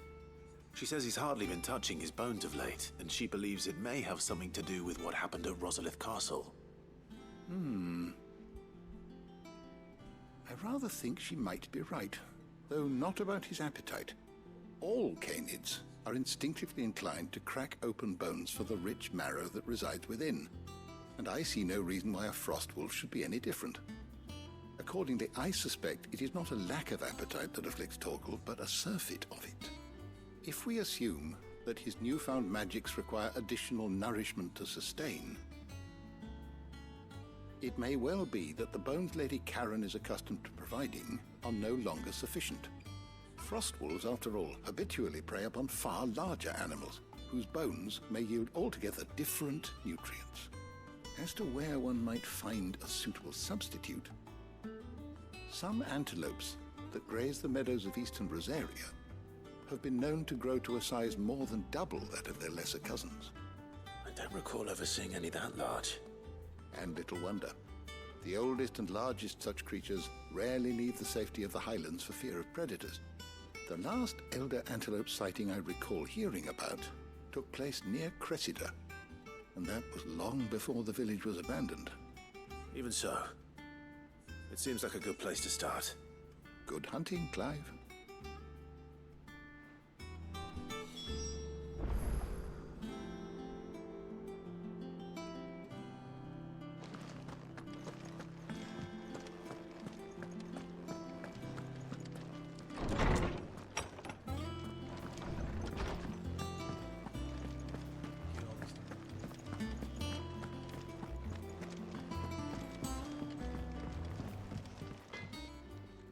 Blackthorn, do you have a moment? Not really, no. This won't take long. I just wanted to ask how you're getting on.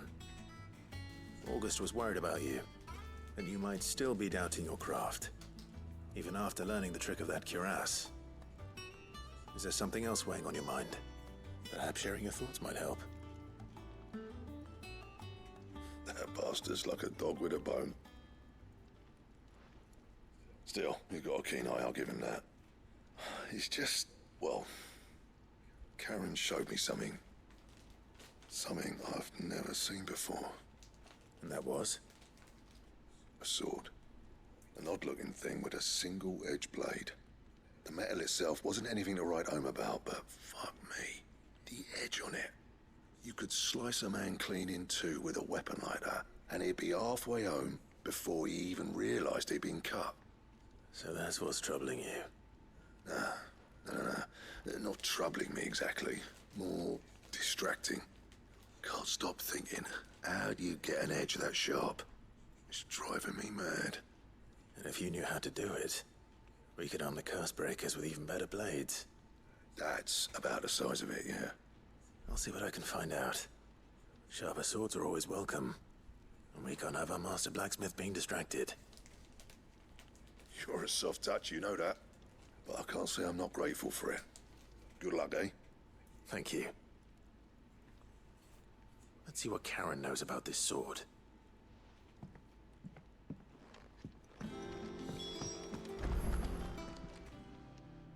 You're looking well, Karen. What do you want? Out with it. I want to know about the sword you showed Blackthorn. Single-edged and extremely sharp. Running around after him again, are you? I suppose I am, yes.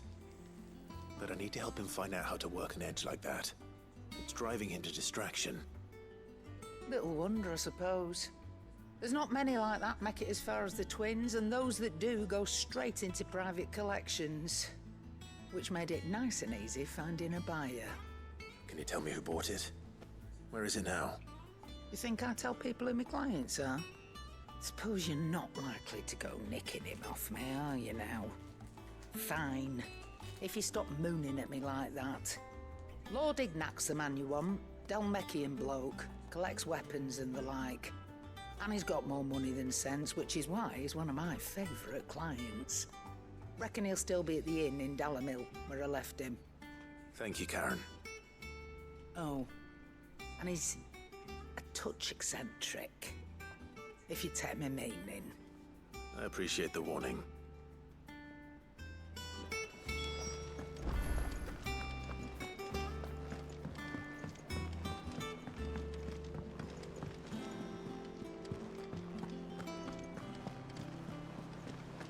Is that the thing Tomes helped? Mid told me she was building a ship.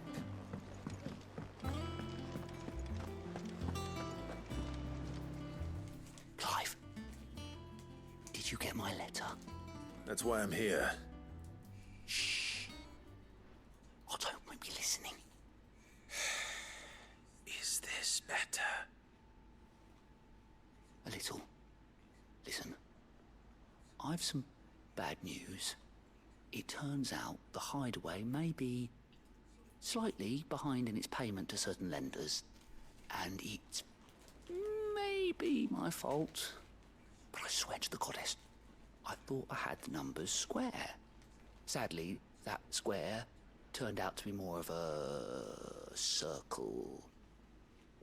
Zero, you might say. I can straighten it out, I swear, but it's gonna take some time, and I'm gonna need help keeping it from Otto. Bit late for that, I'd say. There you are! What a surprise! So let me get this straight. You forget to pay our lenders what they're due, and instead of coming straight to me, you get Clive to come to you. And I hope he'll dig you out of the hole you've dug for yourself. Clive, the man in charge of the place you've been cheerfully trying to bankrupt. And you thought this was a cunning plan. Why? Well, who needs paying? Oh, just Martha. And the dame. And, well, Lady Karen. But only 500 talents. We owe 3 of our most trusted friends 5 million gil. Each. 5 million each. They lent us the bulk of the money we used to rebuild the hideaway, you see? And, well, I must have made some sort of oversight. Those ledgers were my responsibility. And it was my decision to entrust them to you. This is my fault. Do we have that much to hand? I can always ask my uncle. No, we don't. And no, you won't. We've lightened Lord Rosfield's purse enough. After the king's ransom we had off him, he deserves better than to see our begging bowl. Besides, we'll need to learn to stand on our own if we're gonna make this work. All right. But that doesn't mean you have to shoulder the burden yourself. Is there anything I can do to help? There might be. How'd you fancy taking these to Martha and the dame? Rocks. Rocks, he says. Worth 1,000 talents apiece, these are. It was something Sid and I set aside for when times got lean. And I reckon 15 million in overdue debt probably qualifies. I just hope our associates' eyes are a bit more discerning than yours. I'm sure they will be. Should be me making the rounds, really. But you know how it is with this place. Orders to bark, arses to wipe, and all that. I know. Which is why I don't mind going in your place. Go. Do you know why I only gave Master Clive here 2 star rubies? Because you'd rather Lady Karen killed me. Because I'd rather Lady Karen killed you. Yes. That's good. Well, I suppose this is goodbye then. Don't worry. I'm sure Karen will understand. Really? Do you think so? No, I don't.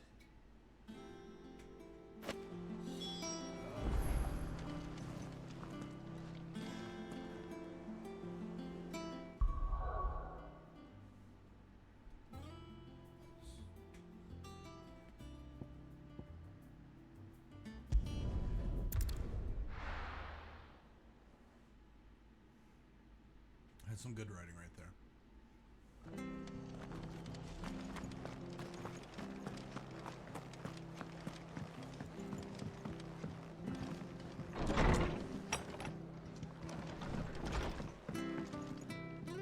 Clive, we weren't expecting you.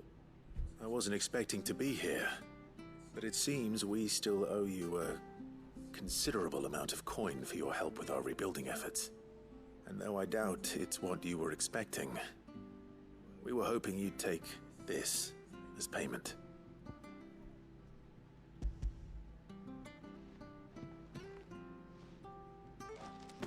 A star ruby? I can't accept this. It's worth at least twice what you owe me. More if you can find yourself the right buyer. Think of the difference as interest. Interest? If word got out I charged that much, no one would ever borrow from me again. Anyway, why are you the one here asking me about this? I'd have expected Otto. Bit much sending the Lord Marquis out to settle your debts, isn't it? The old goat working himself to death again. Something like that. Most days I think he's the only reason the hideaway's still standing. Same as always, eh?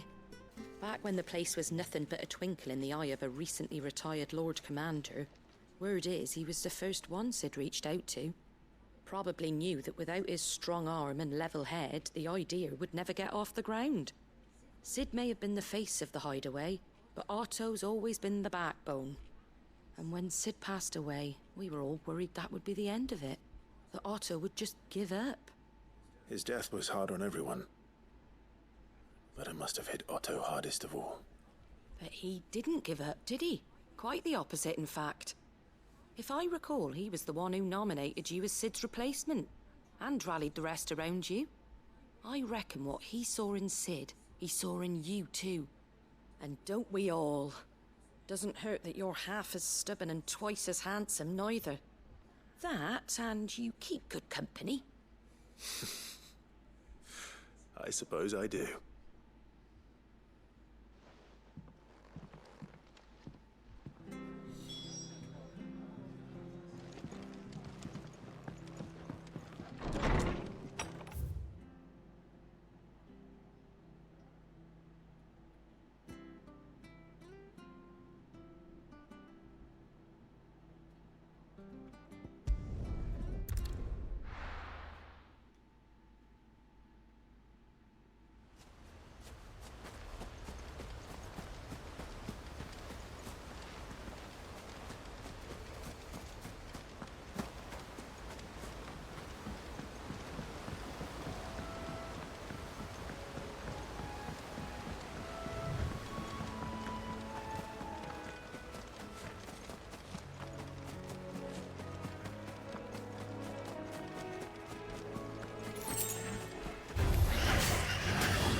It's certainly quiet.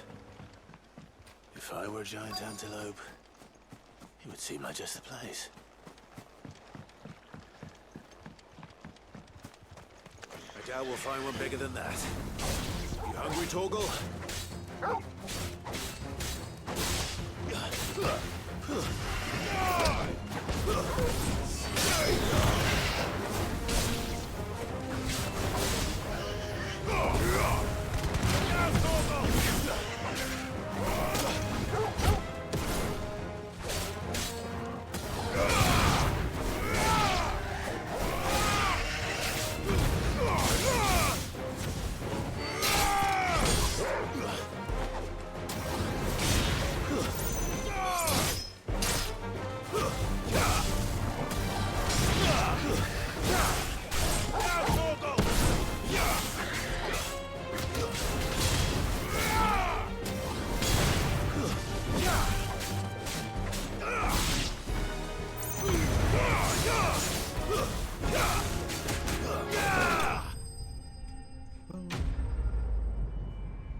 Now,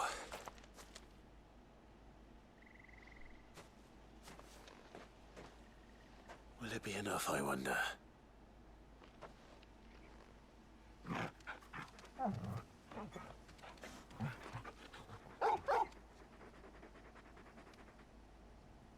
I say that answers my question, which means we owe the lawsmen our thanks. You're just a big puppy, aren't you? A very big puppy.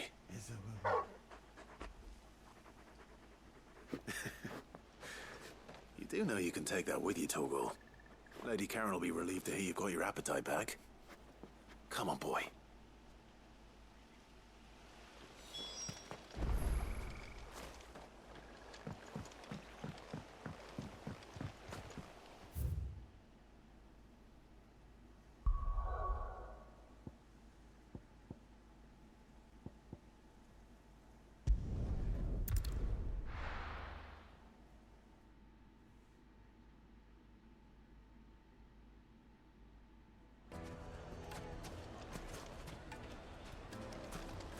People take notice of wealthy men.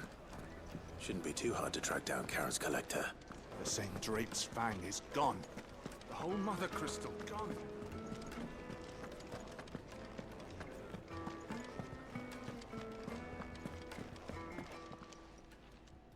My reputation will be ruined!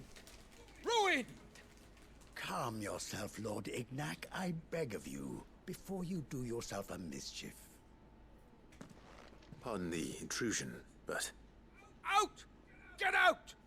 I paid for these rooms so I wouldn't be disturbed. Leave me be! Please, allow me to apologize. His lordship is going through a difficult time, and he's never been fond of guests arriving unannounced. Radim! Get rid of the filthy oaf this instant! Very good, Lord Ignac. Would you mind stepping outside for a moment?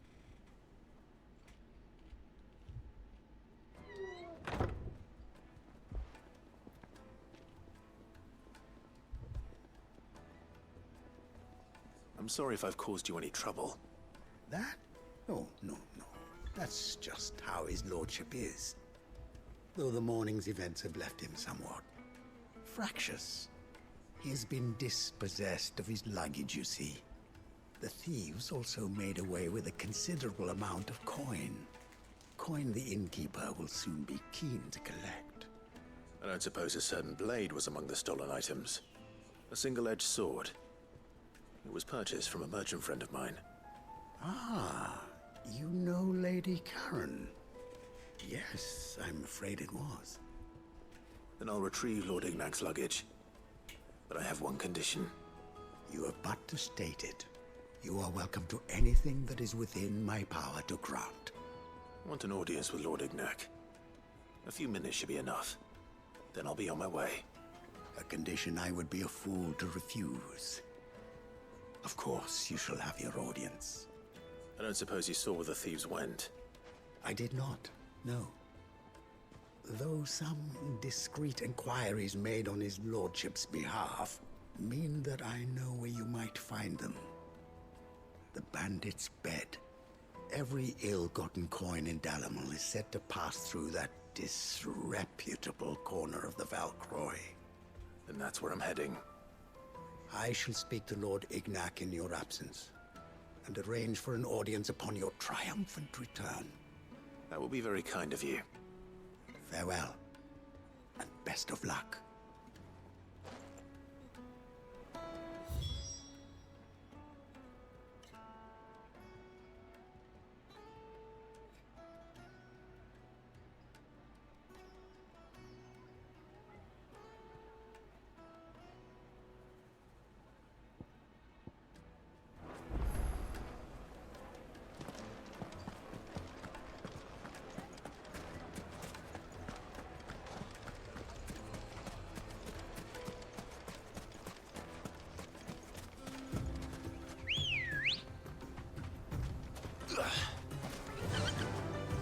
Faster!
Got company!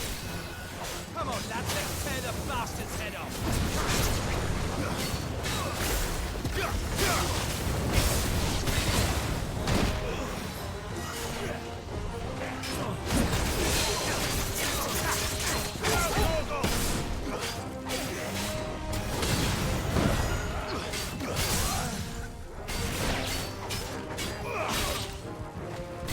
Get him!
This must be Ignac's luggage. Nothing seems to be damaged. All right. Let's get it back to Dalamil.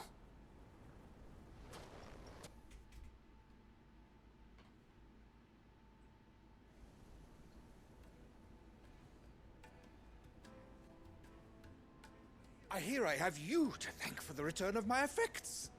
What shall I call you, my good man? Wyvern. Glad to make your acquaintance. A formidable name indeed. Well, Wyvern, I appear to be in your debt. Redeem here tells me you wished for an audience. Is that all? A few moments of your time should suffice, yes. You're a peculiar fellow, Wyvern. All right, speak. Master Wyvern was wondering if you could tell him about a certain single-edged sword you recently acquired. Oh, a true work of art, that one. Karen drove me hard on the price, but I would have sold her Radim here to get my hands on that sword.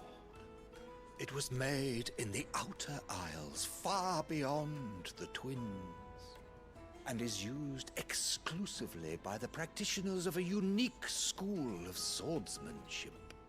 They believe no combat should ever exceed a single strike, and hone their blades to such perfection that none ever does. Each sword is made for that one perfect stroke, and for that stroke only. They crack upon a second blow. There's a brutal sort of beauty to it, really. But how do they hone such an edge? Fine question. Why, they use a whetstone, of course.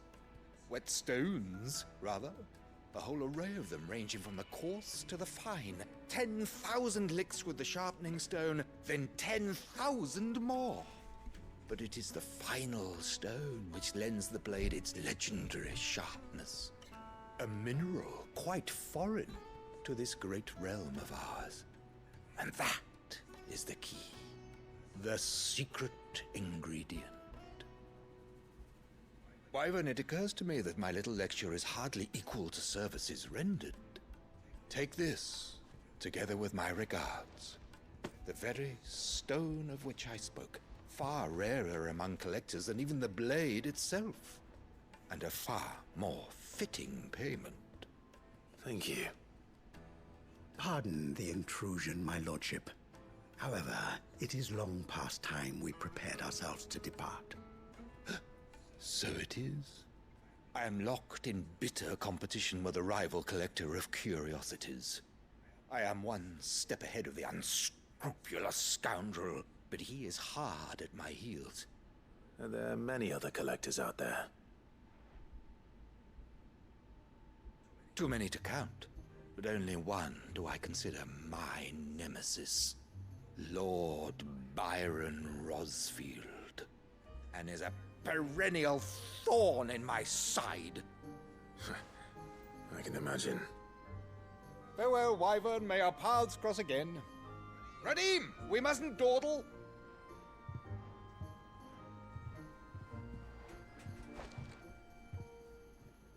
I think his lordship is rather taken with you, Master Wyvern. Thank you again for your assistance. Coming, my lordship. I'll be right there.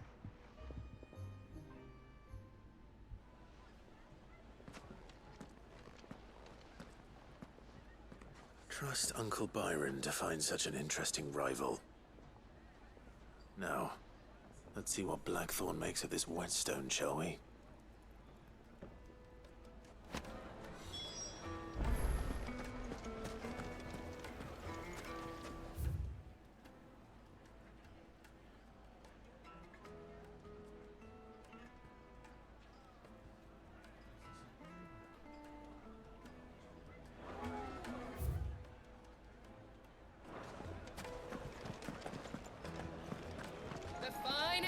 The most fragrant Now, herbs. Dusan, I know you're keen. Oh, where did all the metal go? Made from the stoutest stoneware.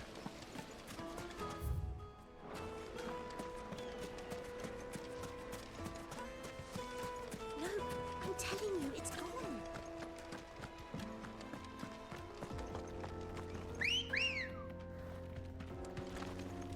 Ready, girl? Run like the wind.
Enough of you out there.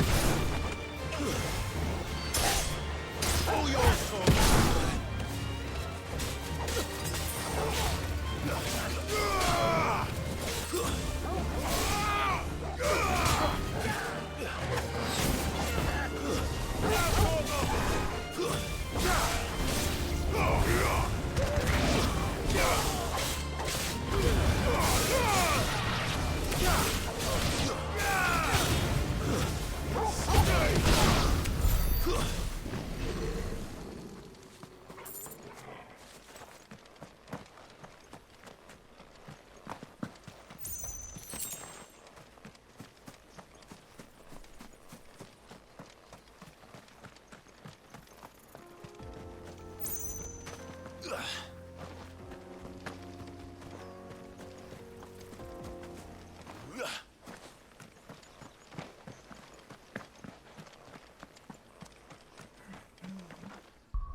There's talk that the glass gate flood.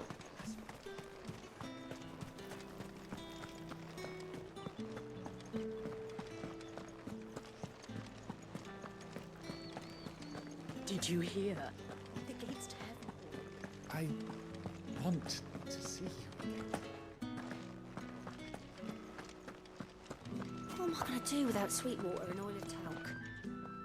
Milady, I come bearing gifts. Gift? Whatever is the occasion.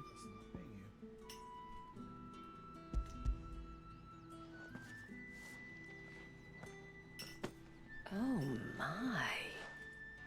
Clive, you really have outdone yourself. Otto asked me to give it to you. To settle the Hideaway's debt with the Veil. And to compensate you for the time it took us to do so. You disappoint me, Clive. I thought you might finally be warming to me. Tell Otto he can keep his baubles. I tried to tell him as much the first time around. The man owes me nothing, nor does the Hideaway. My contribution to the restoration effort was made freely and willingly. It was the least I could do. You once told me Sid did you a kindness. I'd like to do the same. Please, accept it. For my sake. And for Otto's. For all of us. For all you've done. It is rather fetching, isn't it? Very well. Otto is lucky to have you, Clive. I doubt anything could ever replace his son. But you and the others at the Hideaway are the closest thing he has to family. Otto had a son. Long ago, yes. Sid told me Otto lost him when he was just a boy, and blamed himself for not being able to stop it. I don't know how it happened, whether there was anything he could have done, but it was clear that it weighed heavily on him. I didn't know. How could you have? I doubt anyone did. Besides Sid, I've never met a man more keen to bear his sorrows in stoic silence. An ill habit, given that both have always been surrounded by friends desperate to help them. I'm beginning to see that.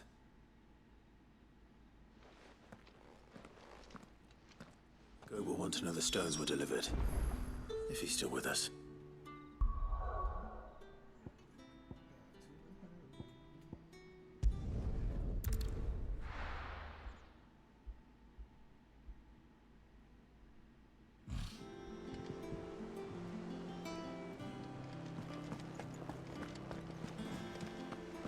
Is that the thing Tomes helped?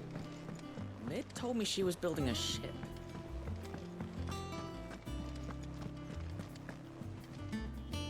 Goat. Still alive, I see.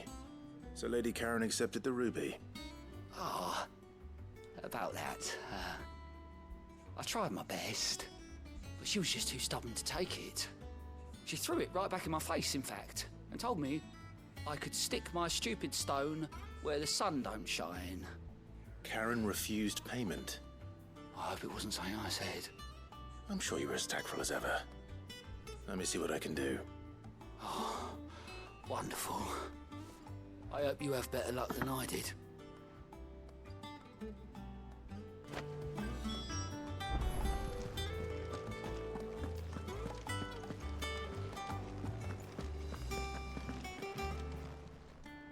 Welcome to the Patron's Whisper. Come to claim your just desserts? You earned this. Best of luck out there, Sid.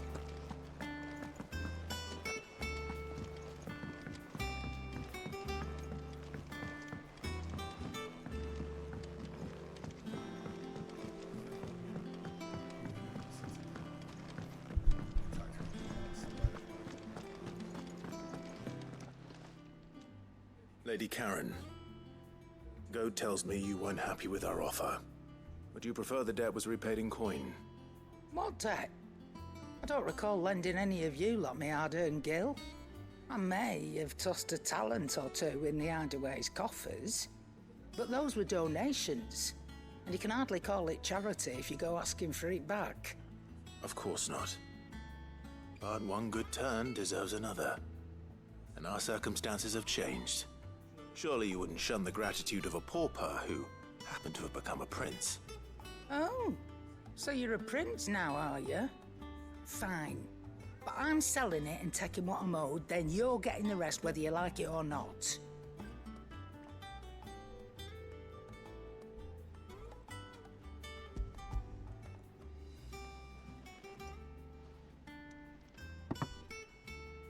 Where'd you even get this? A decent trader might nab 1,000 talents for a star ruby. A canny one, meanwhile, might claim it were nicked from the belt of Sid the Outlaw himself and ask twice as much. Might be I already have a buyer in mind. Might be you even know her. A fine continental maid whose beauty's only eclipsed by a guile in commerce. You wouldn't mind, would you? Not at all. Just be sure to tell her that it's always a pleasure doing business.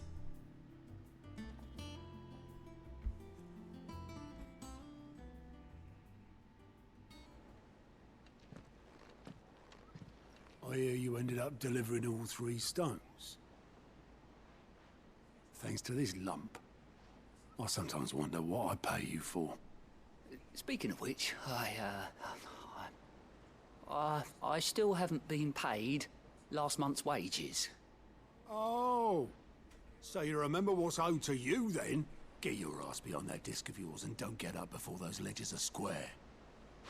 Right away.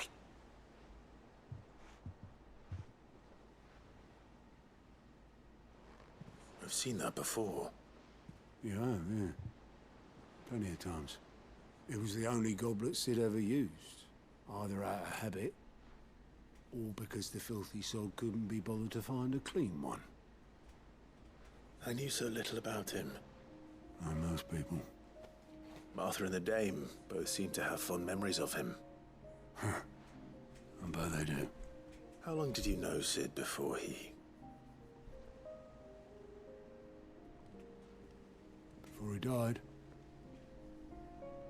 20 summers, give or take. Back in the day, I was a purser on a trade ship, which is where I met him. He bought passage to... oh, forget where. But having nothing better to do on the long nights, we set up drinking island rum till the morning bell dragged me back to my duties. Quit my post not long after that. On account of making a fine maiden's belly fat. But me and Sid stayed close, promising we'd one day sail the seas again. That was before fate stepped in and said she was having none of it. The magic woke inside my son soon after his first name day, and there was no hiding his knack. Couldn't you and your family have... My family were the ones who summoned the constable, wanted the monster taken away. I couldn't turn my back on him, forget what I felt, and I couldn't for the life of me understand how they could. Luckily, Sid was of the same mind as me. It was him who stood beside me when all I wanted was to tear the whole world down. Him who cried for me when I had no tears left of my own. Him who swore he'd do everything he could to stop it from happening again. And he was true to his word, too. Left the Royal Army once and for all. His ranks, his ribbons, gone. Just like that. Threw away everything he had. All to right a wrong that no one else had the courage to face. I knew then I'd follow that man to the ends of the earth.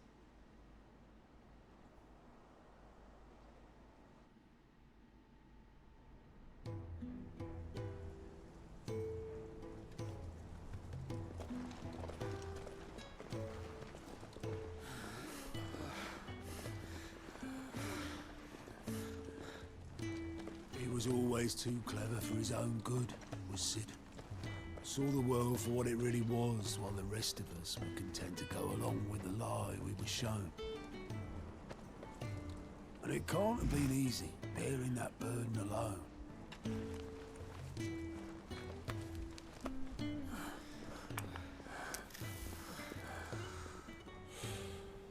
But he didn't let it stop him.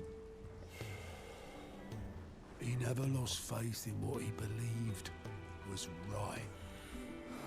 And that gave us faith in him. Faith he'd steer us true.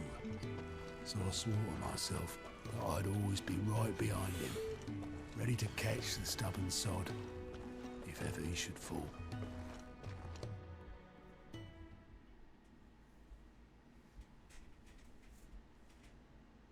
But I couldn't even do that.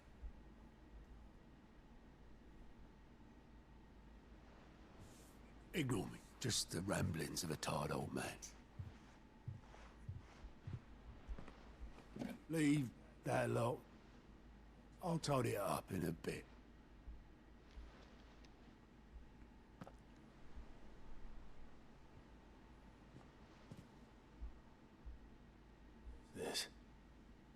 This is Sid's handwriting.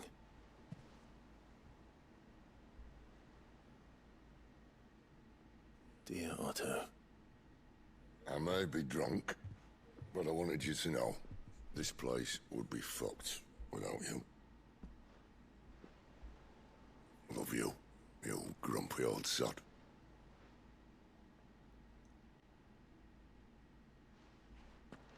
This note.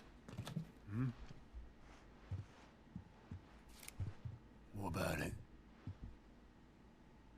Sid was right. Without you, we'd all be lost.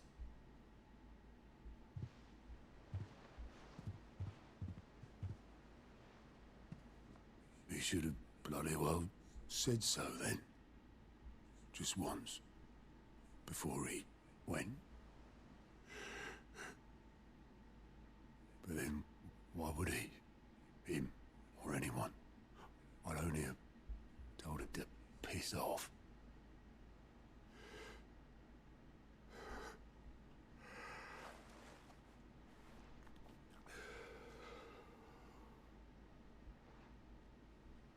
You're wrong, though. Both of you. It was never just me keeping the hideaway afloat. It was all of us. I just shoved people in the right direction, and I barely seem to be able to do that anymore.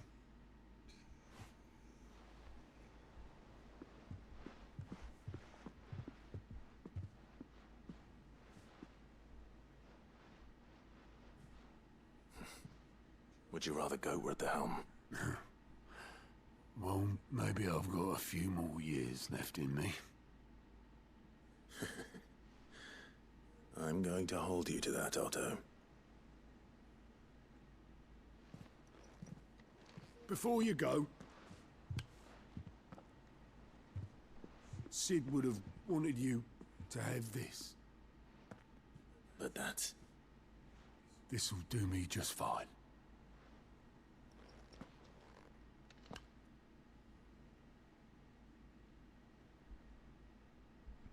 Thanks for the ray of sunshine. I'll see if I can't pay you back. Already have.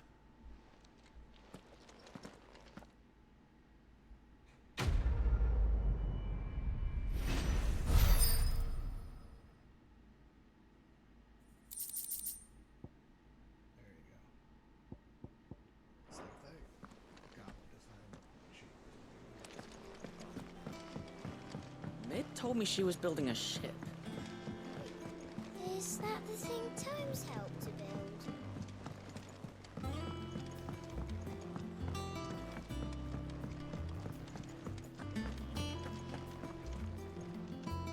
I noticed you and Torgal had gone off somewhere. Take him for a walk, did you? You could say that.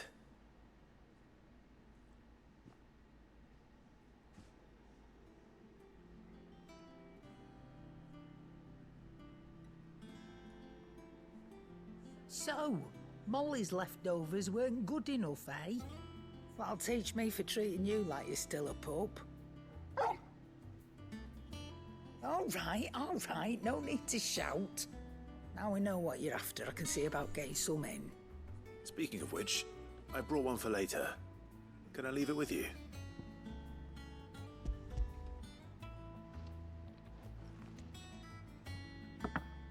You can, aye. I'm nice like that. In return, you can thank Tomes for me. The bloody know-it-all. I was just on my way to see him.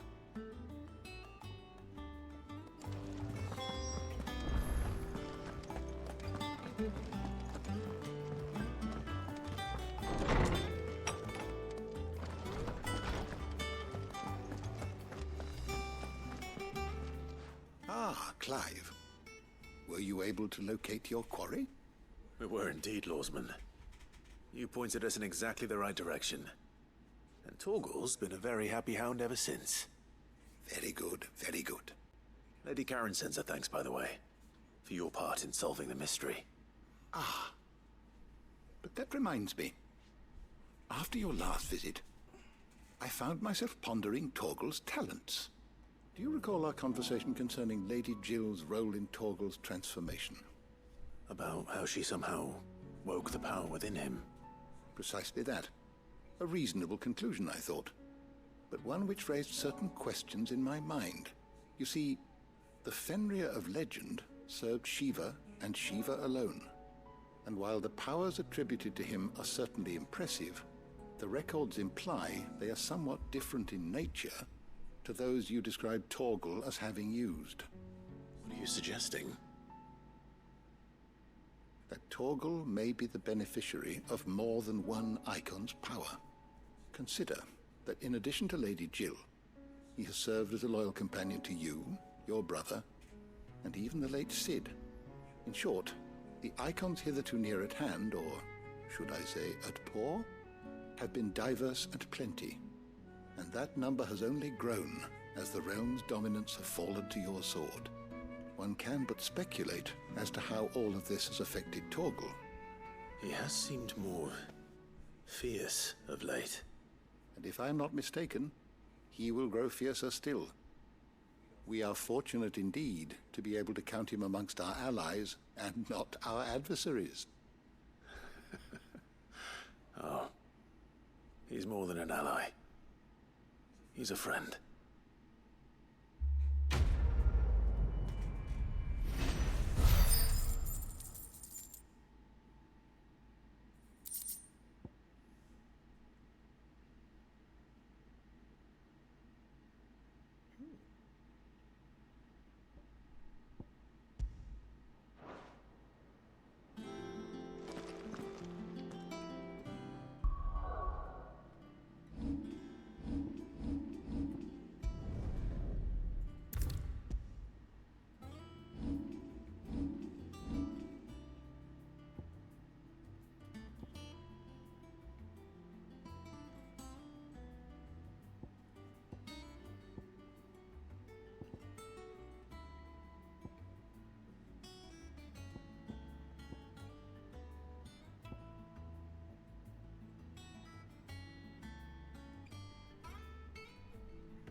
Sorry for the wait, but hopefully he'll agree it was worth it. You learned something about that sword, then? I did better than that.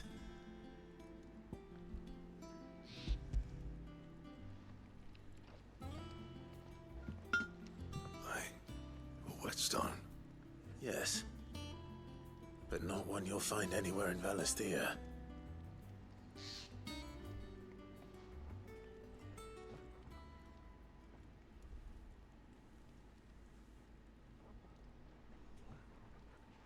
No wonder I couldn't get the same finish on the grinding wheel. One hit and all done, eh? Might not be so bad if all you ever fought were duels. Good luck on the battlefield. Your second opponent would be your last, no matter how good you were. Even so, is there some way it could be used to give the curse breakers an edge? I think so, yeah. With this whetstone and the right kind of steel, I could probably even make a twin of the blade that rattled me.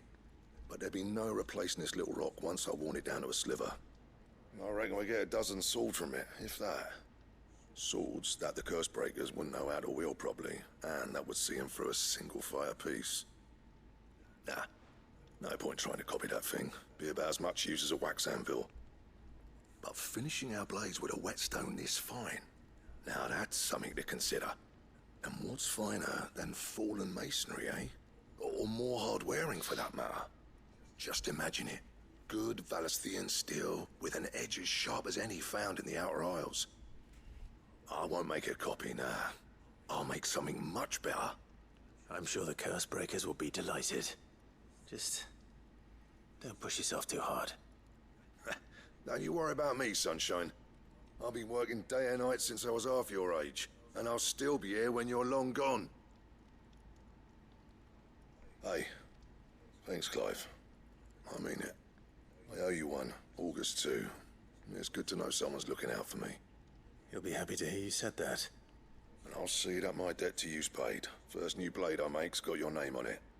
You come and find me when you've got the materials. Right. I will.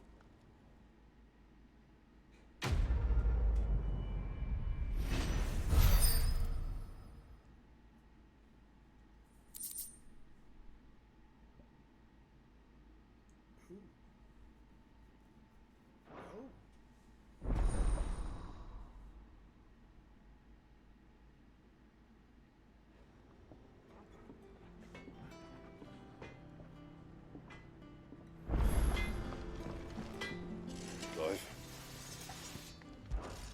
Not saying Fornian, do you?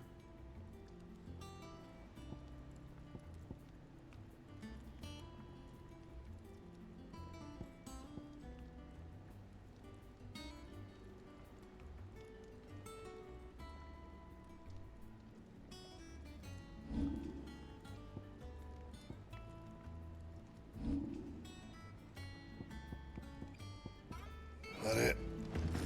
Fine. Well, don't just stand there, go. Come again. Or don't.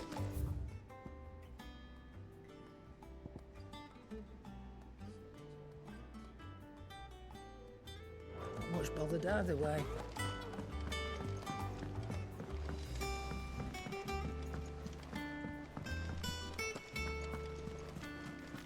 Is that the thing Tomes helped to build? Mid told me she was building a ship. All right, Clive. Asterix. We'd finished sending half the hideaway traipsing across the twins, has she? I swear, that girl'd do anything to put off visiting her old dad's grave. No excuses now, though, eh? Not quite. She said there was one final thing she had to take care of. I'm sure she'll be finished soon enough. She said that? In those words? She did, yes. Clive? Were you born yesterday or something? There is no thing. She'll probably be halfway to Canva by now. Mid. I might still be able to catch her.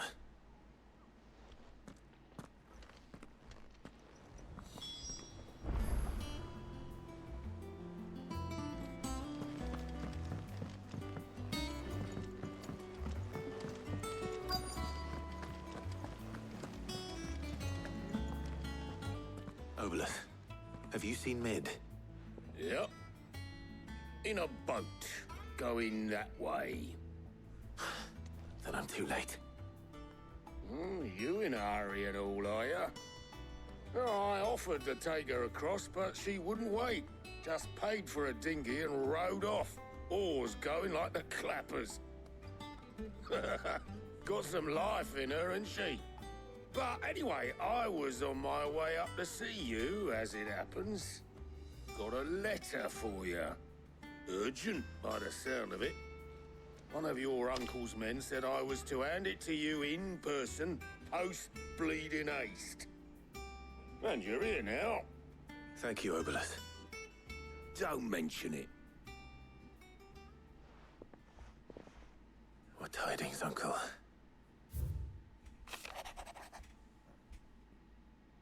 Cameras by success.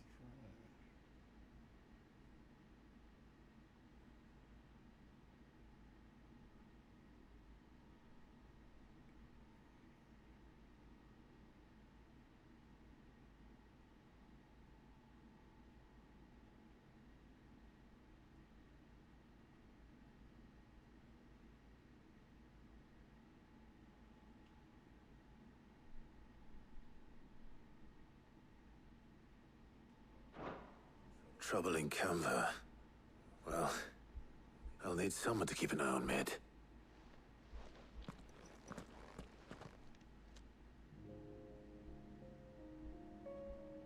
So what? Mid got us to do all the dirty work and then just sailed off into the sunset? It, seems that way. Well, nothing we can do about it now. But next time you plan on visiting Sid, you might want to tie her to something before you suggest it. Ah, don't be so hard on her. Gotta admit, the dirty work was kind of fun. Everyone pitching in, all that bollocks. Just like when we built this place. You're right. Anyway, we all set to head to the old hideaway. I could do with getting to Canva pretty sharpish. Wouldn't do to keep Lord Rosfield of the Seven High Houses waiting now, would it? Not after he asked for me personally. Gav will be leaving with me. Will you mind the place while we're gone? You can count on me. Just be sure to give Sid and the others my regards. All right. Oh, by the way, Jill will be joining us too. She's got some things to take care of, but she'll meet us there. I hope she's telling the truth at least.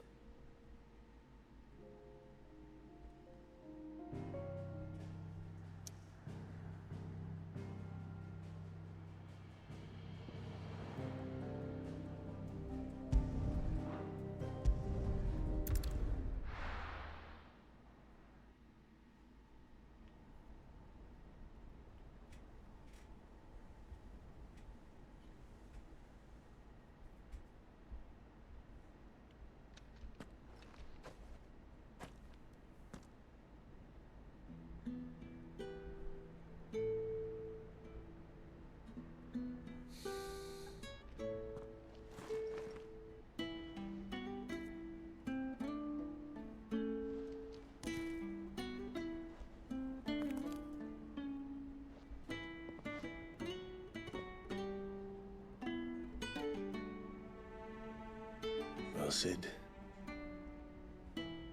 I remember what you told me. But if no one is listening to what you have to say, you may as well not say it.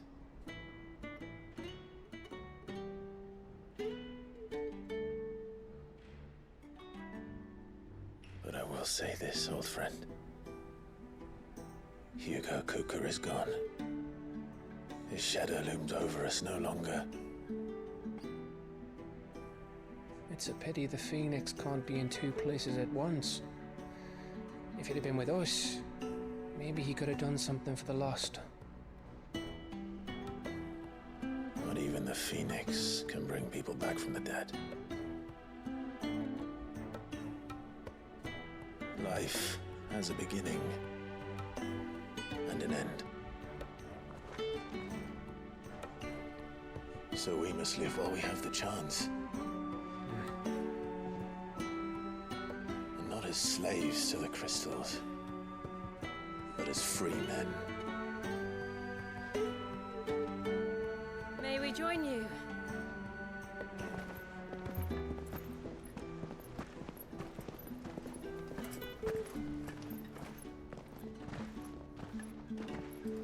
Lady Karen, what a pleasant surprise. I thought I'd drop by and see how you were all doing before heading off to restock my supplies.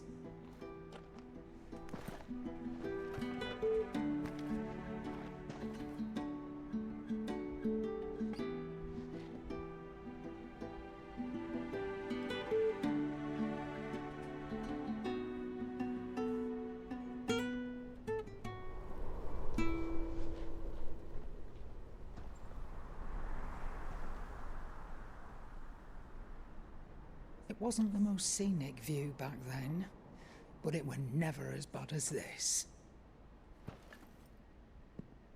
I know. The Blight marches on. And soon, there'll be no escaping sights like these.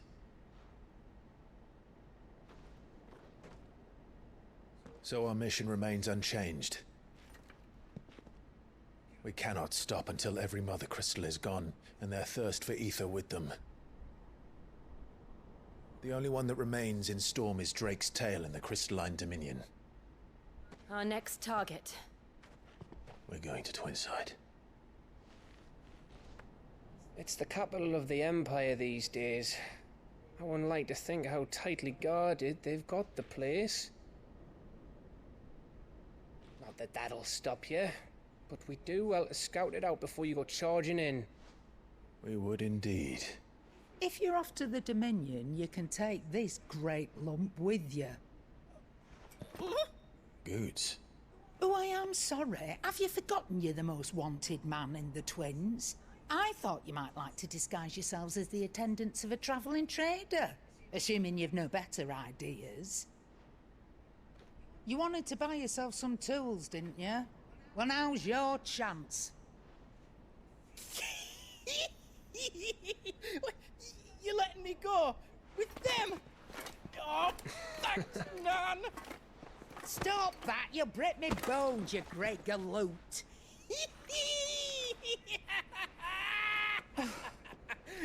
There's a caravan that runs back and forth between the Dominion and the Bocklad markets. It's managed by the Merchants Guild. Just show them Goots' traders pass and you'll be on your way. It'll be a damn sight less risky than footing it the length of the Crystal Road. That's for sure. Thank you, Karen. And glad to have you with us, Goots. Okay then. I'll get me things and I'll meet yous there. See yous down in Bocklad. Get off! Me poor fingers! Jill, you're with me. Understood. And Gav? Already on my way, Captain. Be careful. Aren't I always?